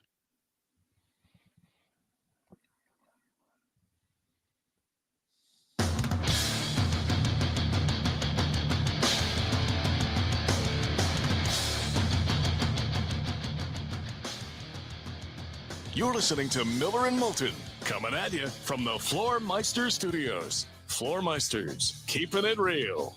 And now, here's Mark Miller and David Moulton. It is the Diamond District bonus hour in the 239 and the 904, the 4th and final hour of Miller and Moulton on this Tuesday, where week 6 of the NFL has been put to bed. We've got 3 college football games tonight as part of the 55 consecutive nights of football. But there's also a baseball playoff game. The Yankees and Guardians. It'll be in the 40s for the game tonight. Bello Chile. It'll be October, baseball weather. Weather's been pretty good so far in the postseason. We forget a lot of that old playoff, highlight packages. People are wearing jackets in the stands. Managers are coming out to make pitching changes in jackets with their hands in their pockets. We get spoiled, particularly in the Sunshine State. We forget it is the fall. Leaves are turning elsewhere, Mark. It's not I love when uncommon. Leafs do it. It's the only time of the year I'm jealous of other parts of the country. Because we still haven't broken through yet. It's still warm. 90 degrees today probably. Right. And there's still humidity. That's the part in which in my travels in the last few weeks, I'm like, wait a minute. You mean to tell me it can be 74 and no humidity? Really? Before like Christmas break? Really? Huh. I had forgotten that. So I'm just with you. That and just seeing preparing the you. Leafs change, that football feel this time of year and Yep. playoff baseball feel as well. As Yankees and Guardians get ready for game 2 tonight, Mets and Dodgers, 1 game apiece, with the Mets rebounding after getting shellacked in game 1. The Mets come back and win 7-3 last night. And I've been thinking about this, that there have been very few times, and with good reason, that a New York team has a likability factor besides its fan base and a spunky underdog quality to it. The Yankees, I feel, Mark, in our lifetimes have only had it once. Now, there was the sentimental year after September 11th when the Yankees went on a playoff run in 2001. And I think that certain sports fans said, well, normally I don't root for the Yankees, but if the Yankees won the World Series this year, I'm okay with it. For obvious reasons. But the 96 season, Joe Torre's first year with the Yankees, they hadn't won a playoff series since the early 80s. And they didn't win the division that year. And Joe's brother, Frank, had the heart transplant. And, just the Yankees had, Strawberry on the team. It was a comeback story. This rookie shortstop, what's his name? Jeter. Mariano Rivera was the setup guy. The Yankees, and they won some crazy playoff games, and they had a bit of a likability underdog. Hey, the Yankees haven't won in a generation. Isn't it nice to have the Yankees back looking like the Yankees factor? And then as soon as they won, that wore off with most of America. They're like, okay, they won their one, and we're done. And then they said, oh, we're just beginning. Sorry. The Mets have had it, fleeting moments. I think to your earlier point, it's fantastic because the Mets are a very likable team. They are. I'm on the outside. You're a Mets fan. I'm on the outside watching this. The Mets are very likable.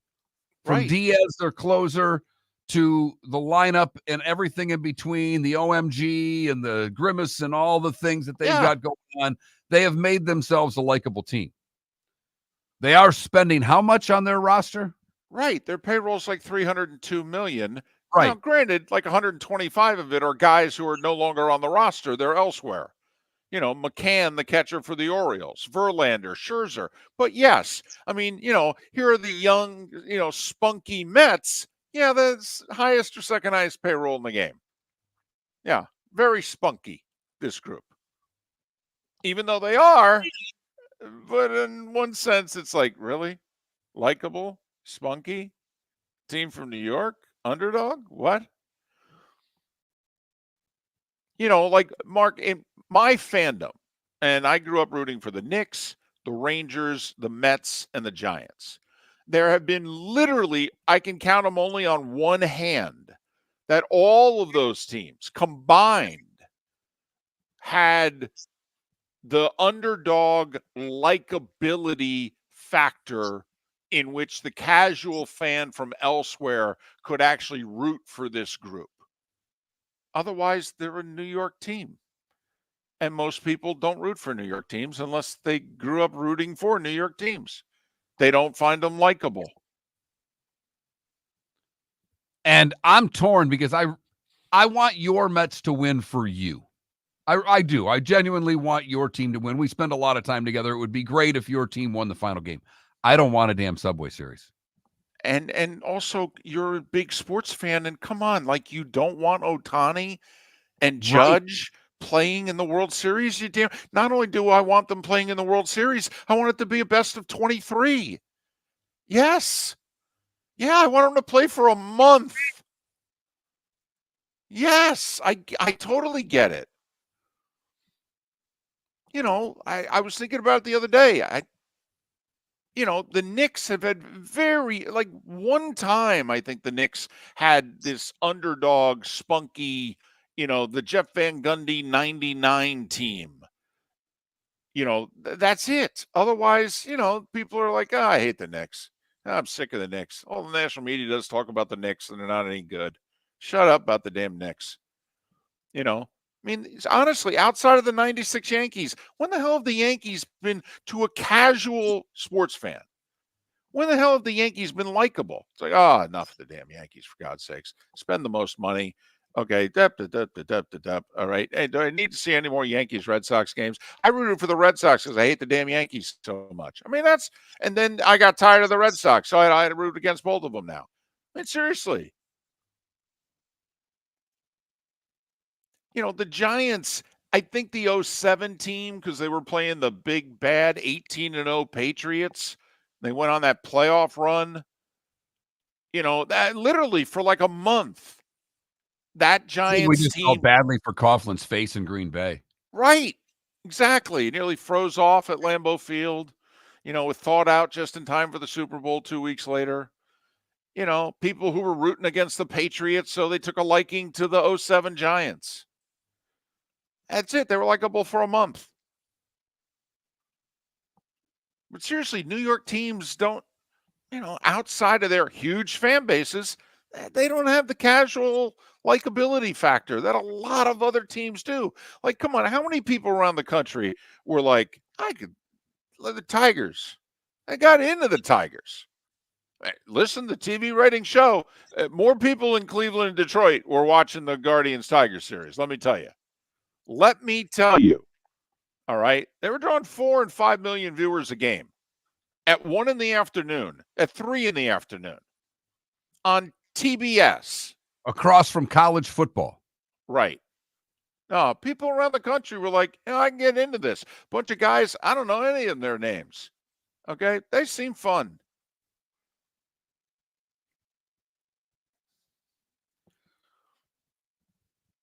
So I hope the Guardians win tonight. We had it in the division series. All 4 series were 1-1. As a sports fan, forget our rooting interest. As a sports fan, it's like, awesome. What is it we talk about with the NBA playoffs? When they took the first round, it used to be a best of 5, made it a best of 7. We said, why'd you do that? Because when a road team gets a split in a best of 5, you're in for the whole series. So what the road team splits the first 2 in a best of 7? You're like, I don't know that they can win enough.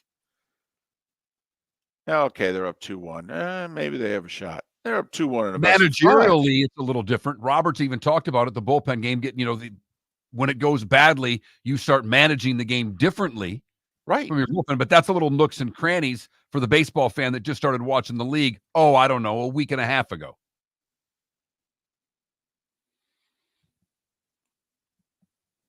Tell you what, that game 161 and 162 did a lot to springboard Major League Baseball, though. That doubleheader on Monday helped really carry some momentum through. And you know what also benefited them, because it was not supposed to be this way? Those games were not supposed to be on ESPN. All right, that decision was literally last minute. That was a phone call. Kind of like, hey, these games look like they're going to mean something. You guys interested? Yeah, we'd love to. And literally, Carl Ravitch and the crew, they flew in that morning to do the doubleheader of the Mets and the Braves. You're right, Mark. People, remember the National Baseball writer going, this is an embarrassment for baseball. They have to make sure this never happens again. Are you never happens again. Actually, baseball needs to make sure that it happens like every year. If they could have the whole Monday afternoon, the NFL got pushed to the side for a baseball game or two. So we'll see what happens. But I I'm will with you. say- Let's see the Guardians get game 2, make this 1-1, at least have a little interest Yeah. in this series as they go back to Cleveland. Because I'm with A-Rod. I don't see how – I don't give the Guardians much of a shot in this series. Like maybe winning a game type of shot. I will say, as a fan, now I'm not talking as a talk show host right now. Now I'm just talking 10 seconds as a Mets fan. This is one of the few times in which I truly am just playing with house money. Like, I have not started thinking about winning the World Series yet. I am just so giddy with, I cannot believe this is happening. Which also is so unlike me. You know, because the World Series drought's been almost 40 years also. I mean, I was 20 the last time they won. I'm about ready to cash in IRAs. You know, I mean, it's been a while. We talk about it on the show. There's a couple of franchises you and I want just one more parade before we die. This is one of them. And I haven't even started thinking about the parade yet. Well, you are playing the Dodgers. It makes it a little difficult to think about until you get a lead in the series. That's one thing. Right. Come to think of it, I may not start thinking about it until they're up like 3-0 on the Yankees in the 8th. I'd like to thank John Sally for joining us once again here on Miller and Moulton. American Paint Supplies, for nearly 30 years, is your one-stop shop for all your coating needs. If you are a designer, a contractor, a professional painter, or a weekend warrior, American Paint Supplies is the place where experts go to get expert solutions. At 6100 Shirley Street in Naples off of Pine Ridge, American Paint Supplies delivers the best solutions with the best products with the best support. Meet Gene and his team today at American Paint Supplies. Call 239-566-2700. That's 566-2700 or online at AmericanPaintSupplies.net. Wine glasses never fall over until you get a brand new rug. Oh, no! Ketchup bottles act normal till you're wearing a new shirt. Oh, you kidding me? And rocks slide peacefully on the road till the day you get a brand new windshield. Then they fly up off the road and attack without mercy. That's why new windshields from Glass Doctor come with our windshield protection plan. Unlimited repairs and one replacement for 12 months. Don't just fix it, protect it. Glass Doctor. A neighborly company. Gentlemen, as your wife mentioned getting new flooring, but you don't want to go through the hassle, well, go see the Floor Meisters in Naples next to Costco. They understand your time and money are important, so they'll make it as painless as possible. With a huge in-stock selection of carpet and Cortec, they can get you the floor your wife's been asking for. They carry wood, vinyl, carpet, and tile. If you do it yourself, no problem. They can handle that as well. So go see TJ at the Floor Meisters and tell them, just keeping it real. The Cape Coral Police Department is growing. They are currently looking for police officers and are offering a $10,000 signing bonus to newly hired officers. If you desire a career in law enforcement, or if you are already in law enforcement and thinking about making a move to a better agency, think Cape Coral Police Department. If you're looking for a police department that is committed to excellence, that invests in the highest level of training, state-of-the-art equipment, and some of the highest compensation in all of Southwest Florida, then the Cape Coral Police Department is for you. Visit capecops.com. That's capecops.com. This is Miller and Moulton.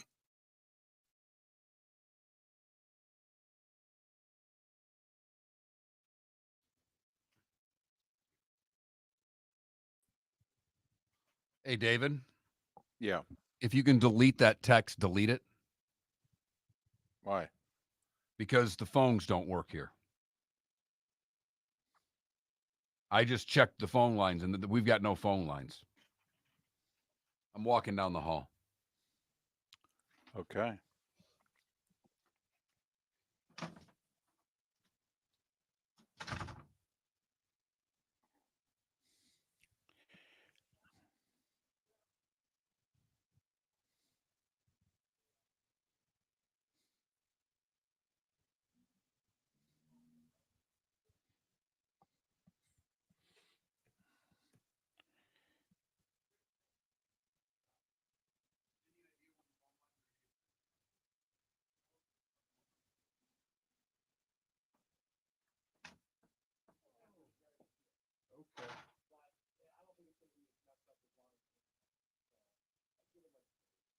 All right.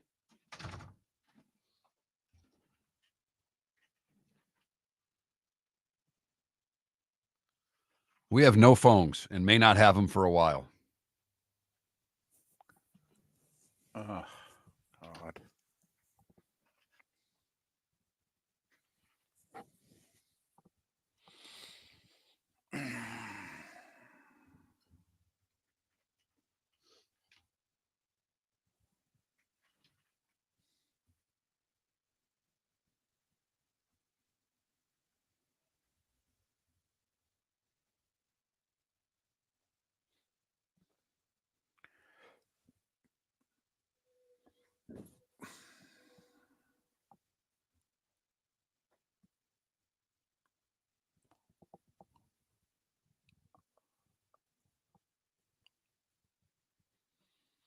Yeah, but Irish football, come on. A sport that plays once a week versus a sport that plays, you know.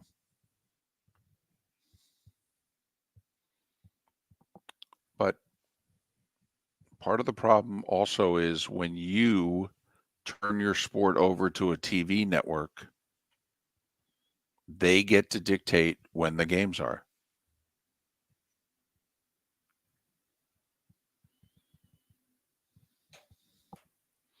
You know, when you've got 4 games, I mean, the NFL does 4:30, you know, they won 4:30, 8 o'clock, but they do it on a Sunday. But if they had to play a best of 7 series, they'd have to do 1 4:30 and 8 o'clock every day for a week.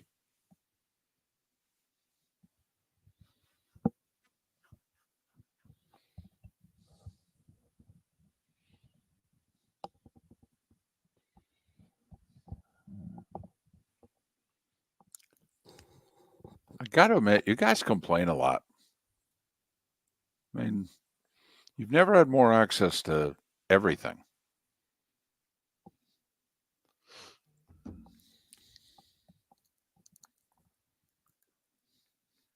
Yeah, the real world gets in the way. Always has.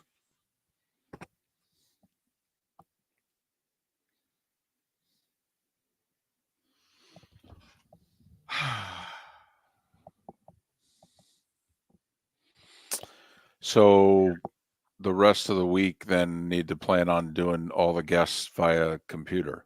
Correct. Okay.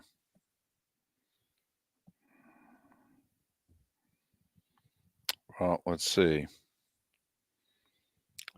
We had 4 guests planned for tomorrow. 2 of them are via computer, so I'll work on the other 2.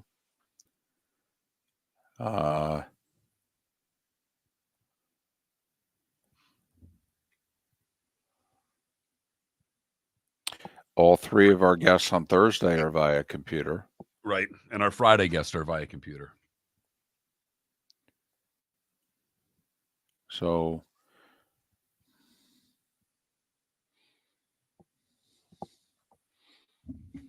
yeah, but you know, Irish football, once again, they don't have 4 games in a day. They have 2.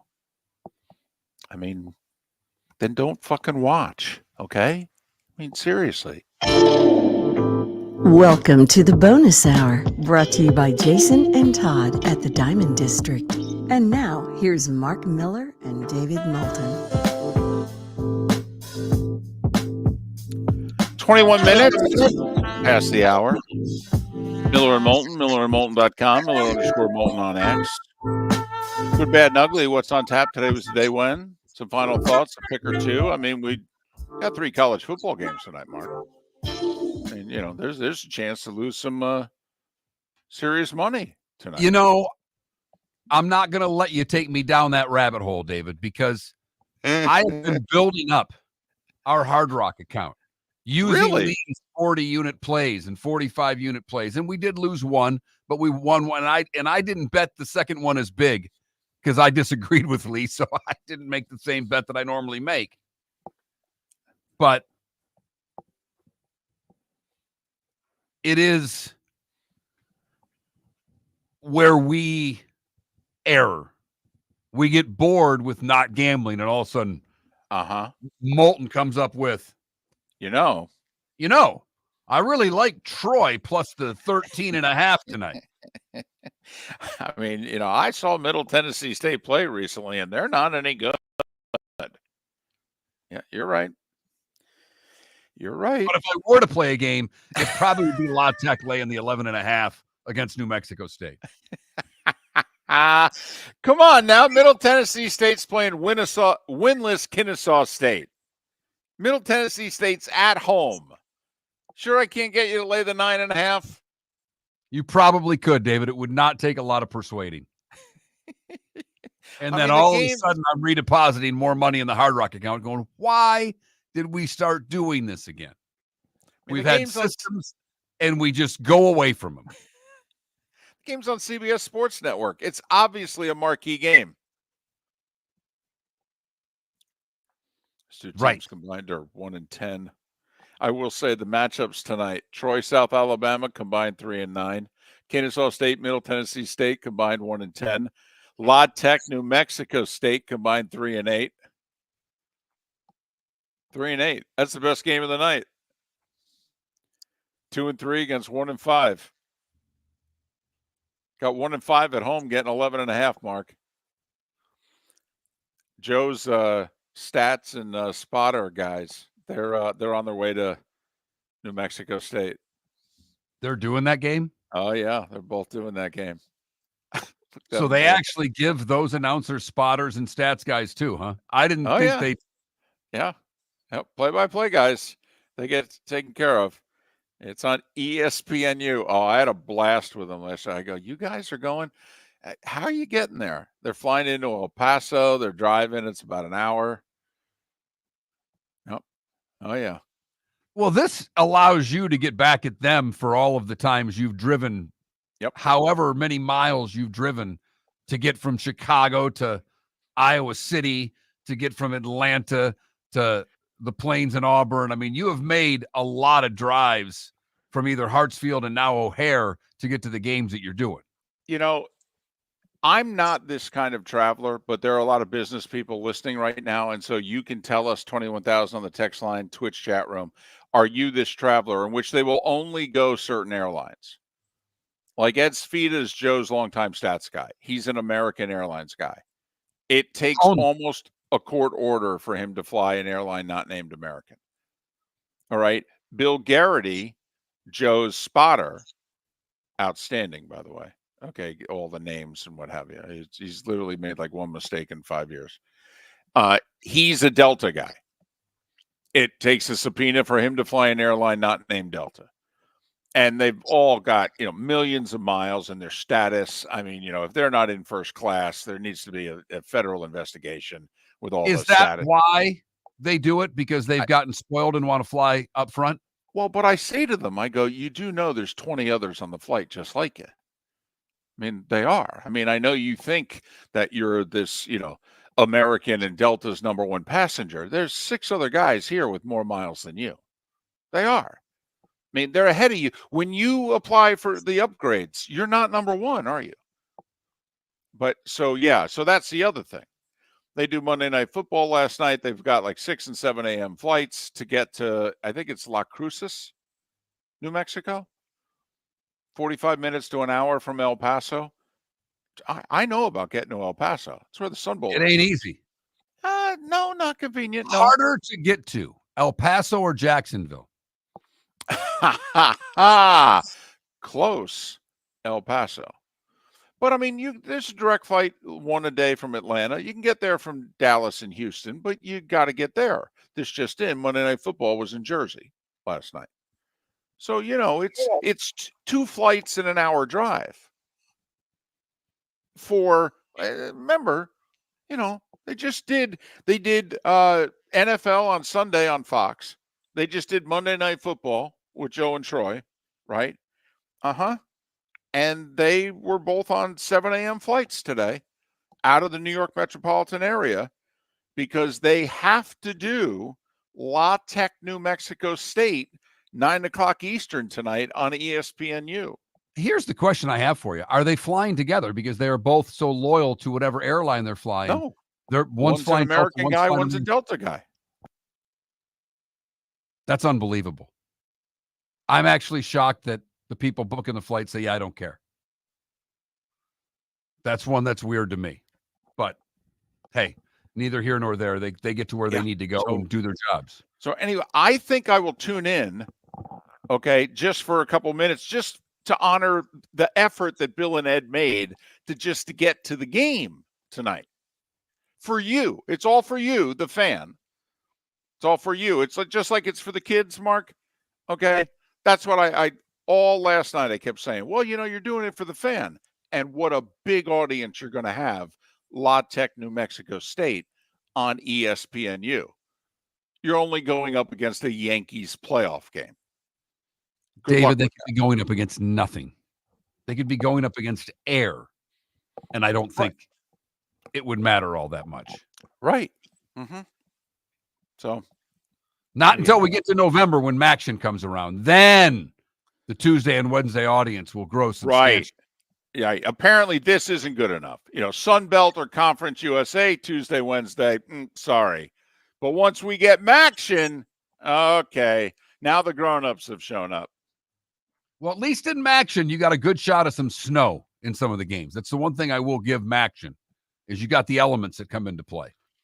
By the way, like playing in snow and sleet and rain in November in the MAC.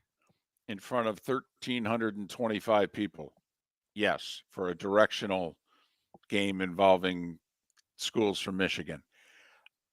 Enjoy Toledo and Northern Illinois in the MAC, by the way. Apparently the Mountain West is making the full court press to get them to join. They want the time zone, apparently, for their TV package deal. Are they going to pay them enough annually to facilitate all of the other sports where these schools aren't going to lose a ton of money? It doesn't make any sense to me, David. I think it's just football only. Okay, if you're the MAC, you're going to allow them to do that? Absolutely not. No. Nope. I'm kicking them I out. would throw them out so fast. So fast. Yep. And I'd be telling them right now, you can go, but you're going for everything. Because the minute you go for football, you're dead to me. You are absolutely 100% dead to me. Yep. I agree. But I'm just telling you, the Mountain West, I think they announced, did they add Hawaii last night officially as their 8th full-time member, which is what they need to stay a viable group of 5 conference. But they said, we still want the 2 Maction schools. That just, how do you sell that? That even seems weirder to me than the West Coast schools in the Big Ten. Honestly, Toledo and Northern Illinois leaving the MAC to go to the Mountain West? Those schools left the Pac-12, for big bucks. Huge money. Right. And save the athletic department kind of money. And the future of their conference was in jeopardy. Now, they made sure it died, but, it was up in the air. How much more money are you getting going from the MAC to the Mountain West? Enough? Good, bad, and ugly. What's on tap? Today was the day when. It's all next.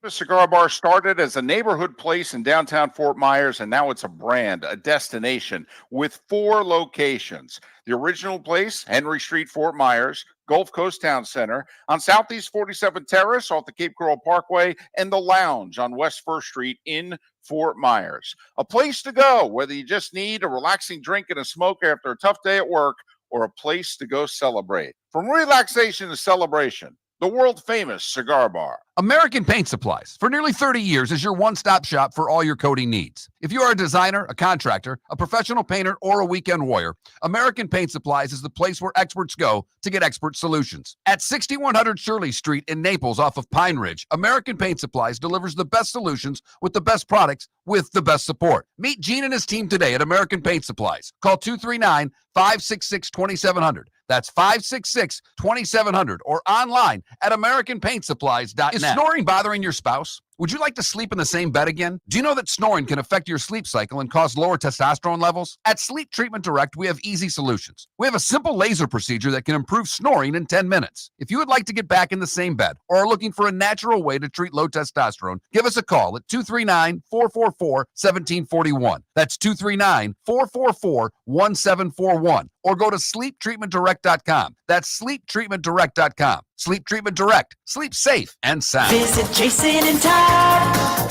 at the Diamond District. A natural diamond is the oldest artifact you will ever touch, and each is one of a kind. Jason and Todd at the Diamond District would like to meet you personally and share their love of natural diamonds and the positive impact of purchasing a natural diamond.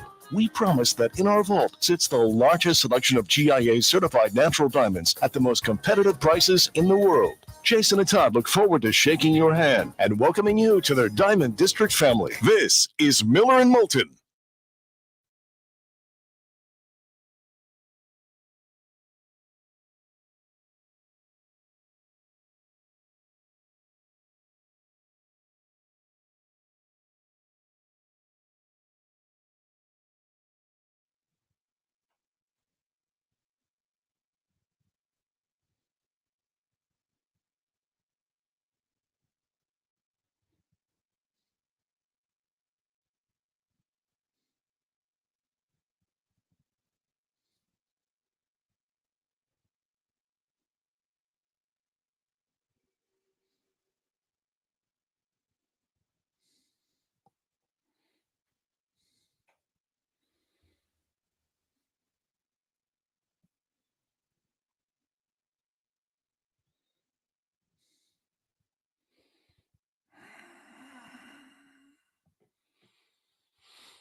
With an S sound, Logic Man. Depends. If it's slick and greasy, it's with a Z. If it's greasy, it's with an S.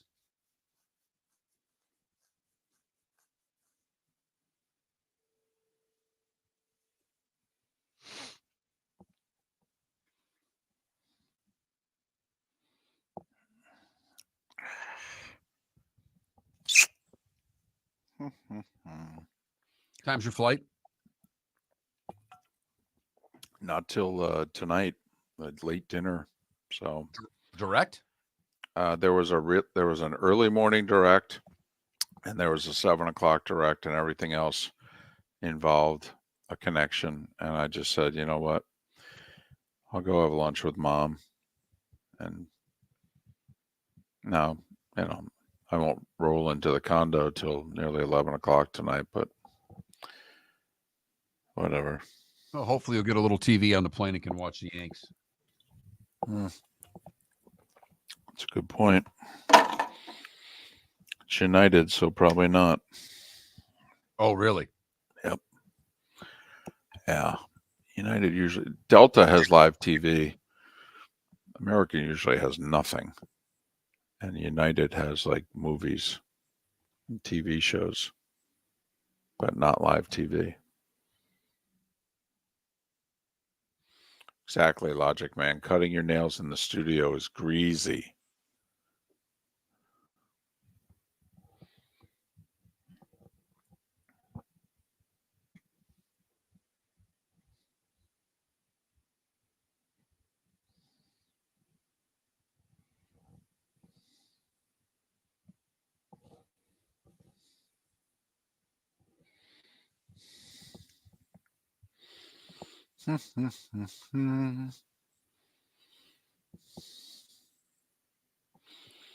Right, Paula, because Tom Brady flies Delta all the time.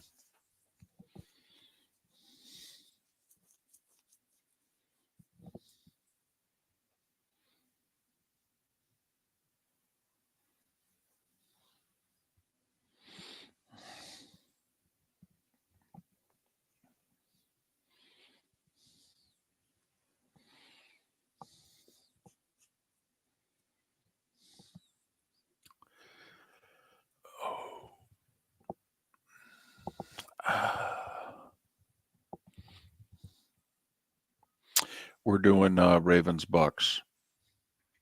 I think Chargers Cardinals is streaming only.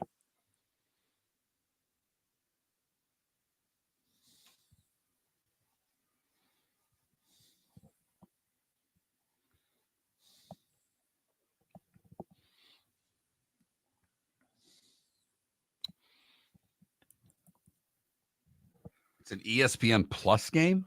I think it's a streaming only game. Wow.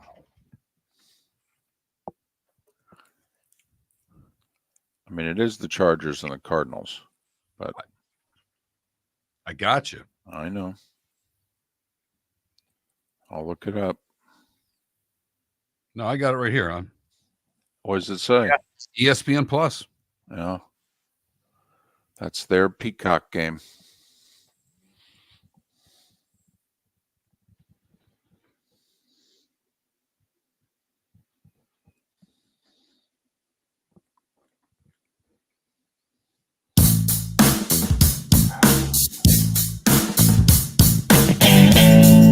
Welcome back to Miller and Moulton. Text the guys what's in your mind at 21,000. That's 21000. And now, here's David Moulton. 22 minutes till the top of the hour, 16 until we're done. Miller and Moulton, millerandmoulton.com, Miller_Moulton on X. Good folks from Pro Football Network, Seth Everett, Bud Elliott, Chris Perkins will all join us tomorrow on a Hump Day edition of Miller and Moulton. Reminder, if your commercial property was impacted by the devastation of Hurricane Helene or Milton, 360 Fire and Flood is here to help. Whether you've been affected by wind, water, debris, or need temporary power, our dedicated team of restoration experts is standing by to help restore and rebuild your property and your community. Call our national emergency phone number at 833-360-3334. That's 833-360-3334. Or visit our website at 360fireflood.com and mention you heard us on the Miller and Moulton Show.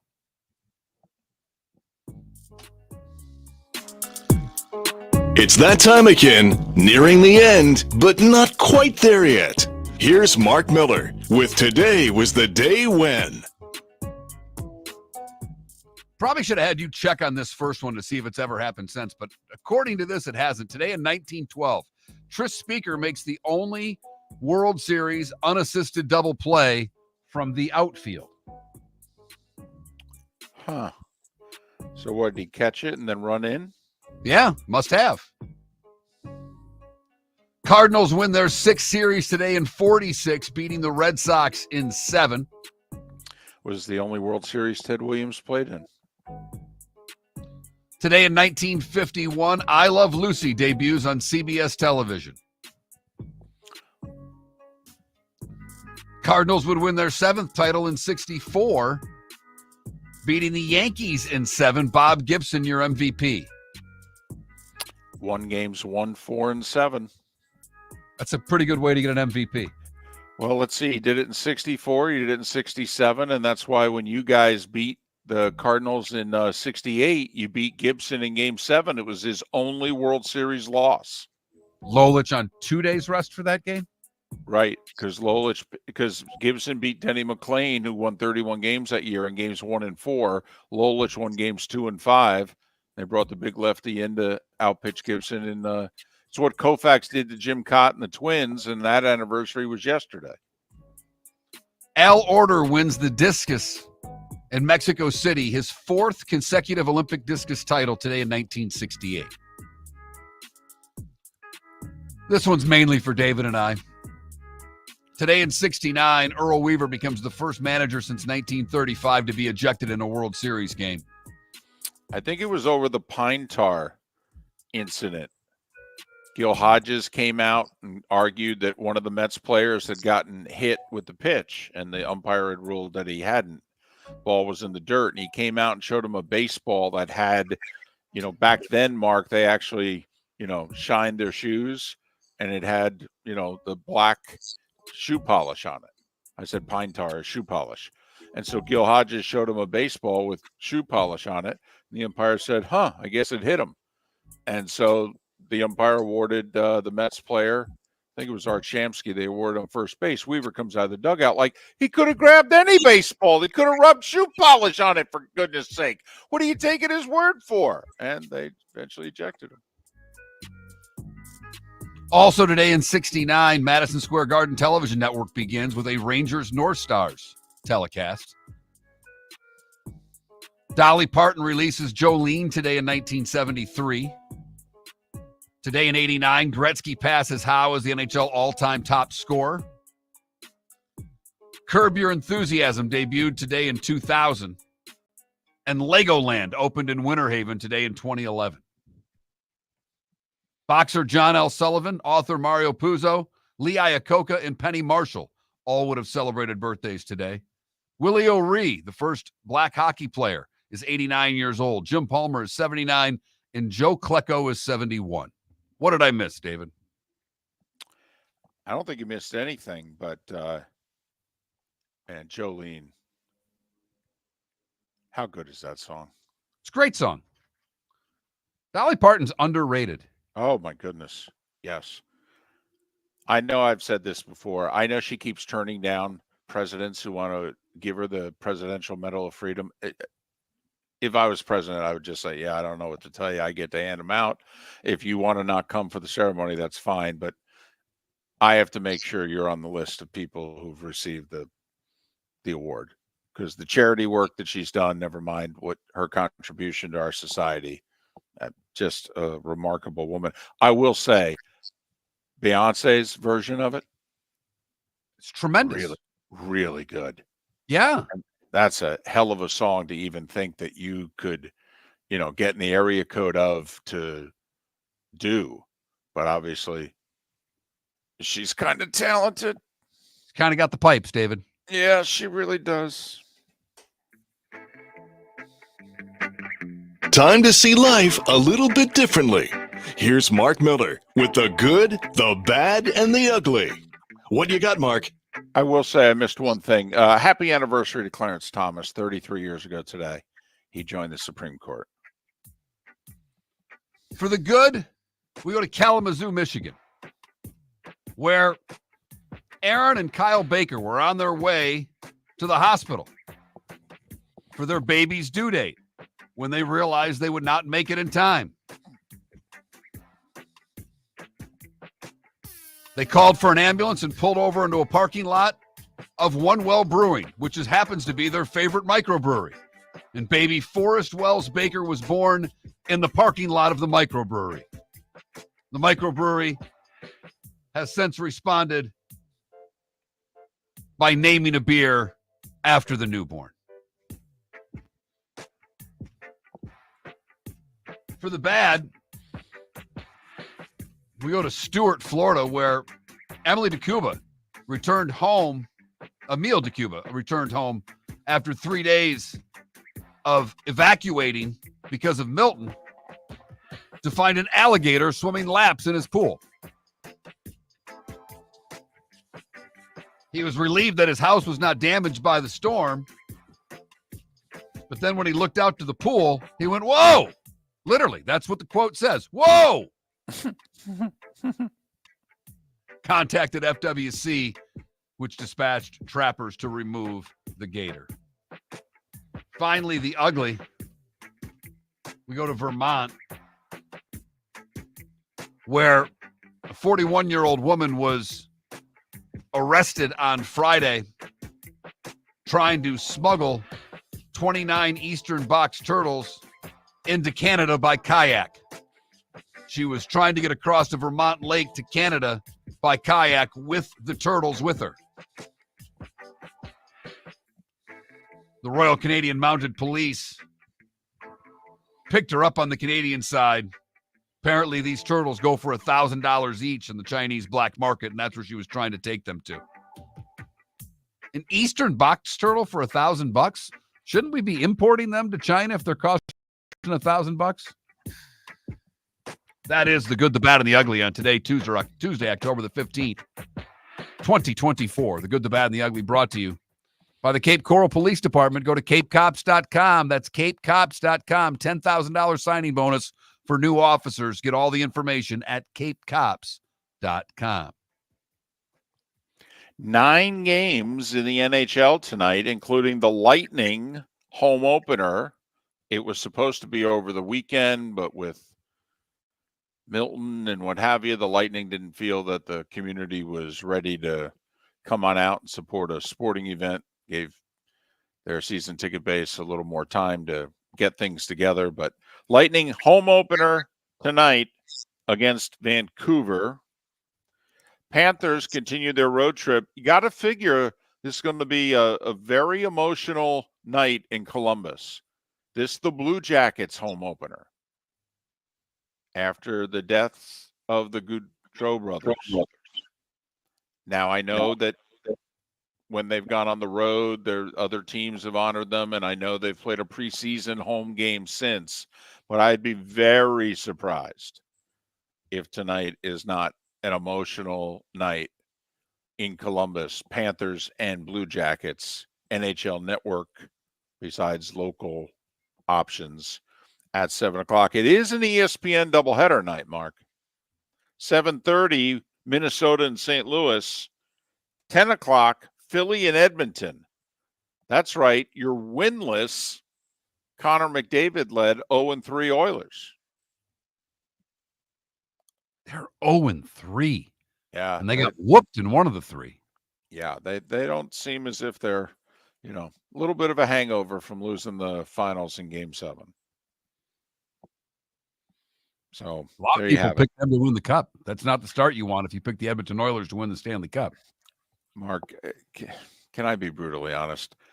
Who doesn't pick in recent years Edmonton, Toronto, or the Rangers? Honestly, all the national people, do they pick anybody not named Edmonton, Toronto, or the Rangers? It's a dadgum good point, David. I mean, why they jump off the Panthers or the Golden Knights or, Colorado?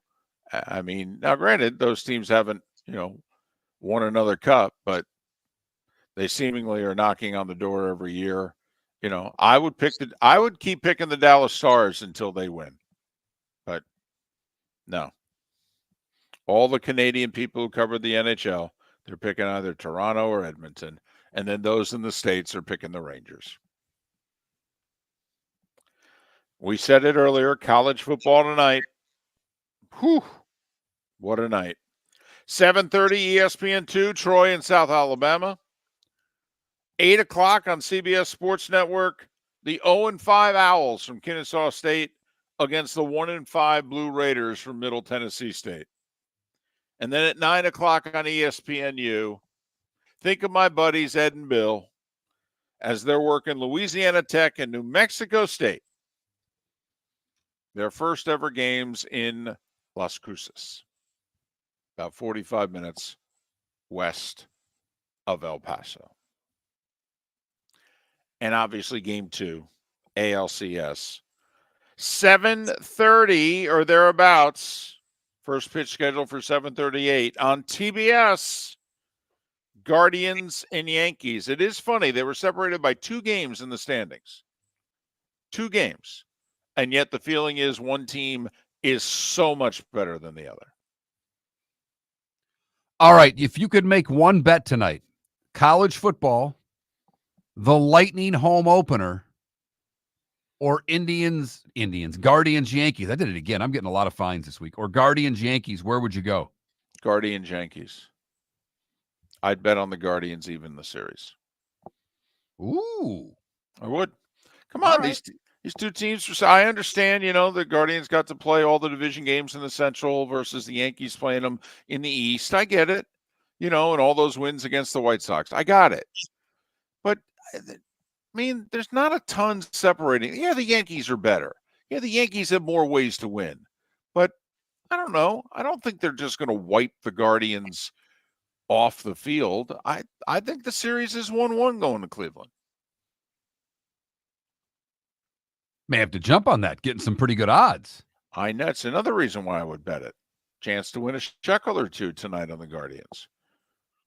Would you bet Cleveland over the Yankees or the Blue Jackets over the Panthers? Because you're getting good odds with both. And it's the second of back-to-backs for the Panthers, who, they have a little thing with Boston, so they played hard last night. Or actually, it was yesterday afternoon, so they got about 6 extra hours of rest because it was a 1 o'clock game and not a 7:30 game last night. But I'd probably go, we can't do both? We What do you odds. want to parlay this thing? No. That's too risky. The Ohio parlay is too risky. Okay, but could make two separate bets here. We go 1-1, we'll win money. That's true. So, just saying.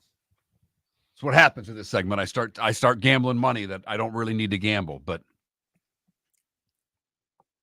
I like the Lightning tonight a lot in their home opener. Okay. I just think post Moulton, I think they're going to play hard. I see them winning at home. Well, I also see they're a big favorite, but I don't see Edmonton starting 0-4 either. Problem is they're like minus 240. There may be bets to be made. You just keep that phone on during the day. I may have to bother you a couple times. I understand. Only a week away from the NBA also. And I know many of you aren't interested, but it is something you can bet on. WNBA took a lot of time off between games 2 and 3.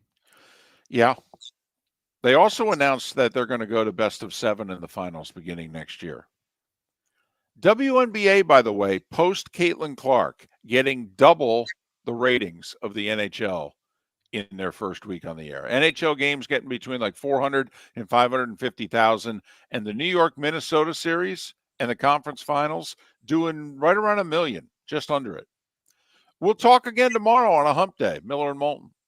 American Paint Supplies, for nearly 30 years, is your one-stop shop for all your coating needs. If you are a designer, a contractor, a professional painter, or a weekend warrior, American Paint Supplies is the place where experts go to get expert solutions. At 6100 Shirley Street in Naples off of Pine Ridge, American Paint Supplies delivers the best solutions with the best products with the best support. Meet Gene and his team today at American Paint Supplies. Call 239-566-2700. That's 566-2700 or online at AmericanPaintSupplies.net. Gentlemen, as your wife mentioned getting new flooring, but you don't want to go through the hassle, well, go see the Floor Meisters in Naples next to Costco. They understand your time and money are important, so they'll make it as painless as possible. With a huge in-stock selection of carpet and Cortec, they can get you the floor your wife's been asking for. They carry wood, vinyl, carpet, and tile. If you do it yourself, no problem. They can handle that as well. So go see TJ at the Floor Meisters and tell them, just keeping it real.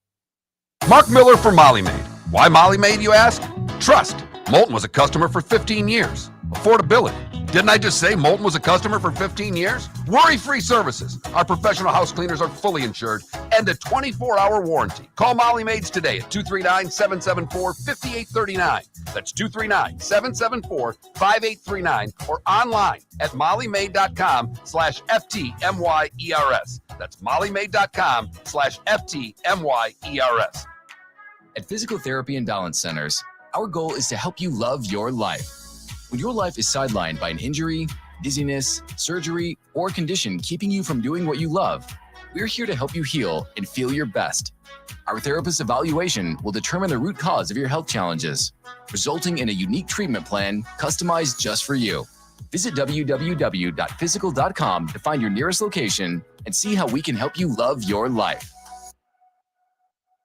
Visit Jason and Todd at the Diamond District. When you enter the Diamond District, you will quickly discover what makes Jason and Todd so unique to Southwest Florida. Within the walls of the Diamond District, you'll find many of America's top jewelry designers who have chosen the Diamond District as their authorized representative in Southwest Florida. Takori, Fana, H. Affy, Veragio, Christopher Designs, Shy Creations, Henri Dossi, all names synonymous with excellence and all proudly showcased at the Diamond District. Cape Coral Police Department is growing. They are currently looking for police officers and are offering a $10,000 signing bonus to newly hired officers. If you desire a career in law enforcement, or if you are already in law enforcement and thinking about making a move to a better agency, think Cape Coral Police Department. If you're looking for a police department that is committed to excellence, that invests in the highest level of training, state-of-the-art equipment, and some of the highest compensation in all of Southwest Florida, then the Cape Coral Police Department is for you.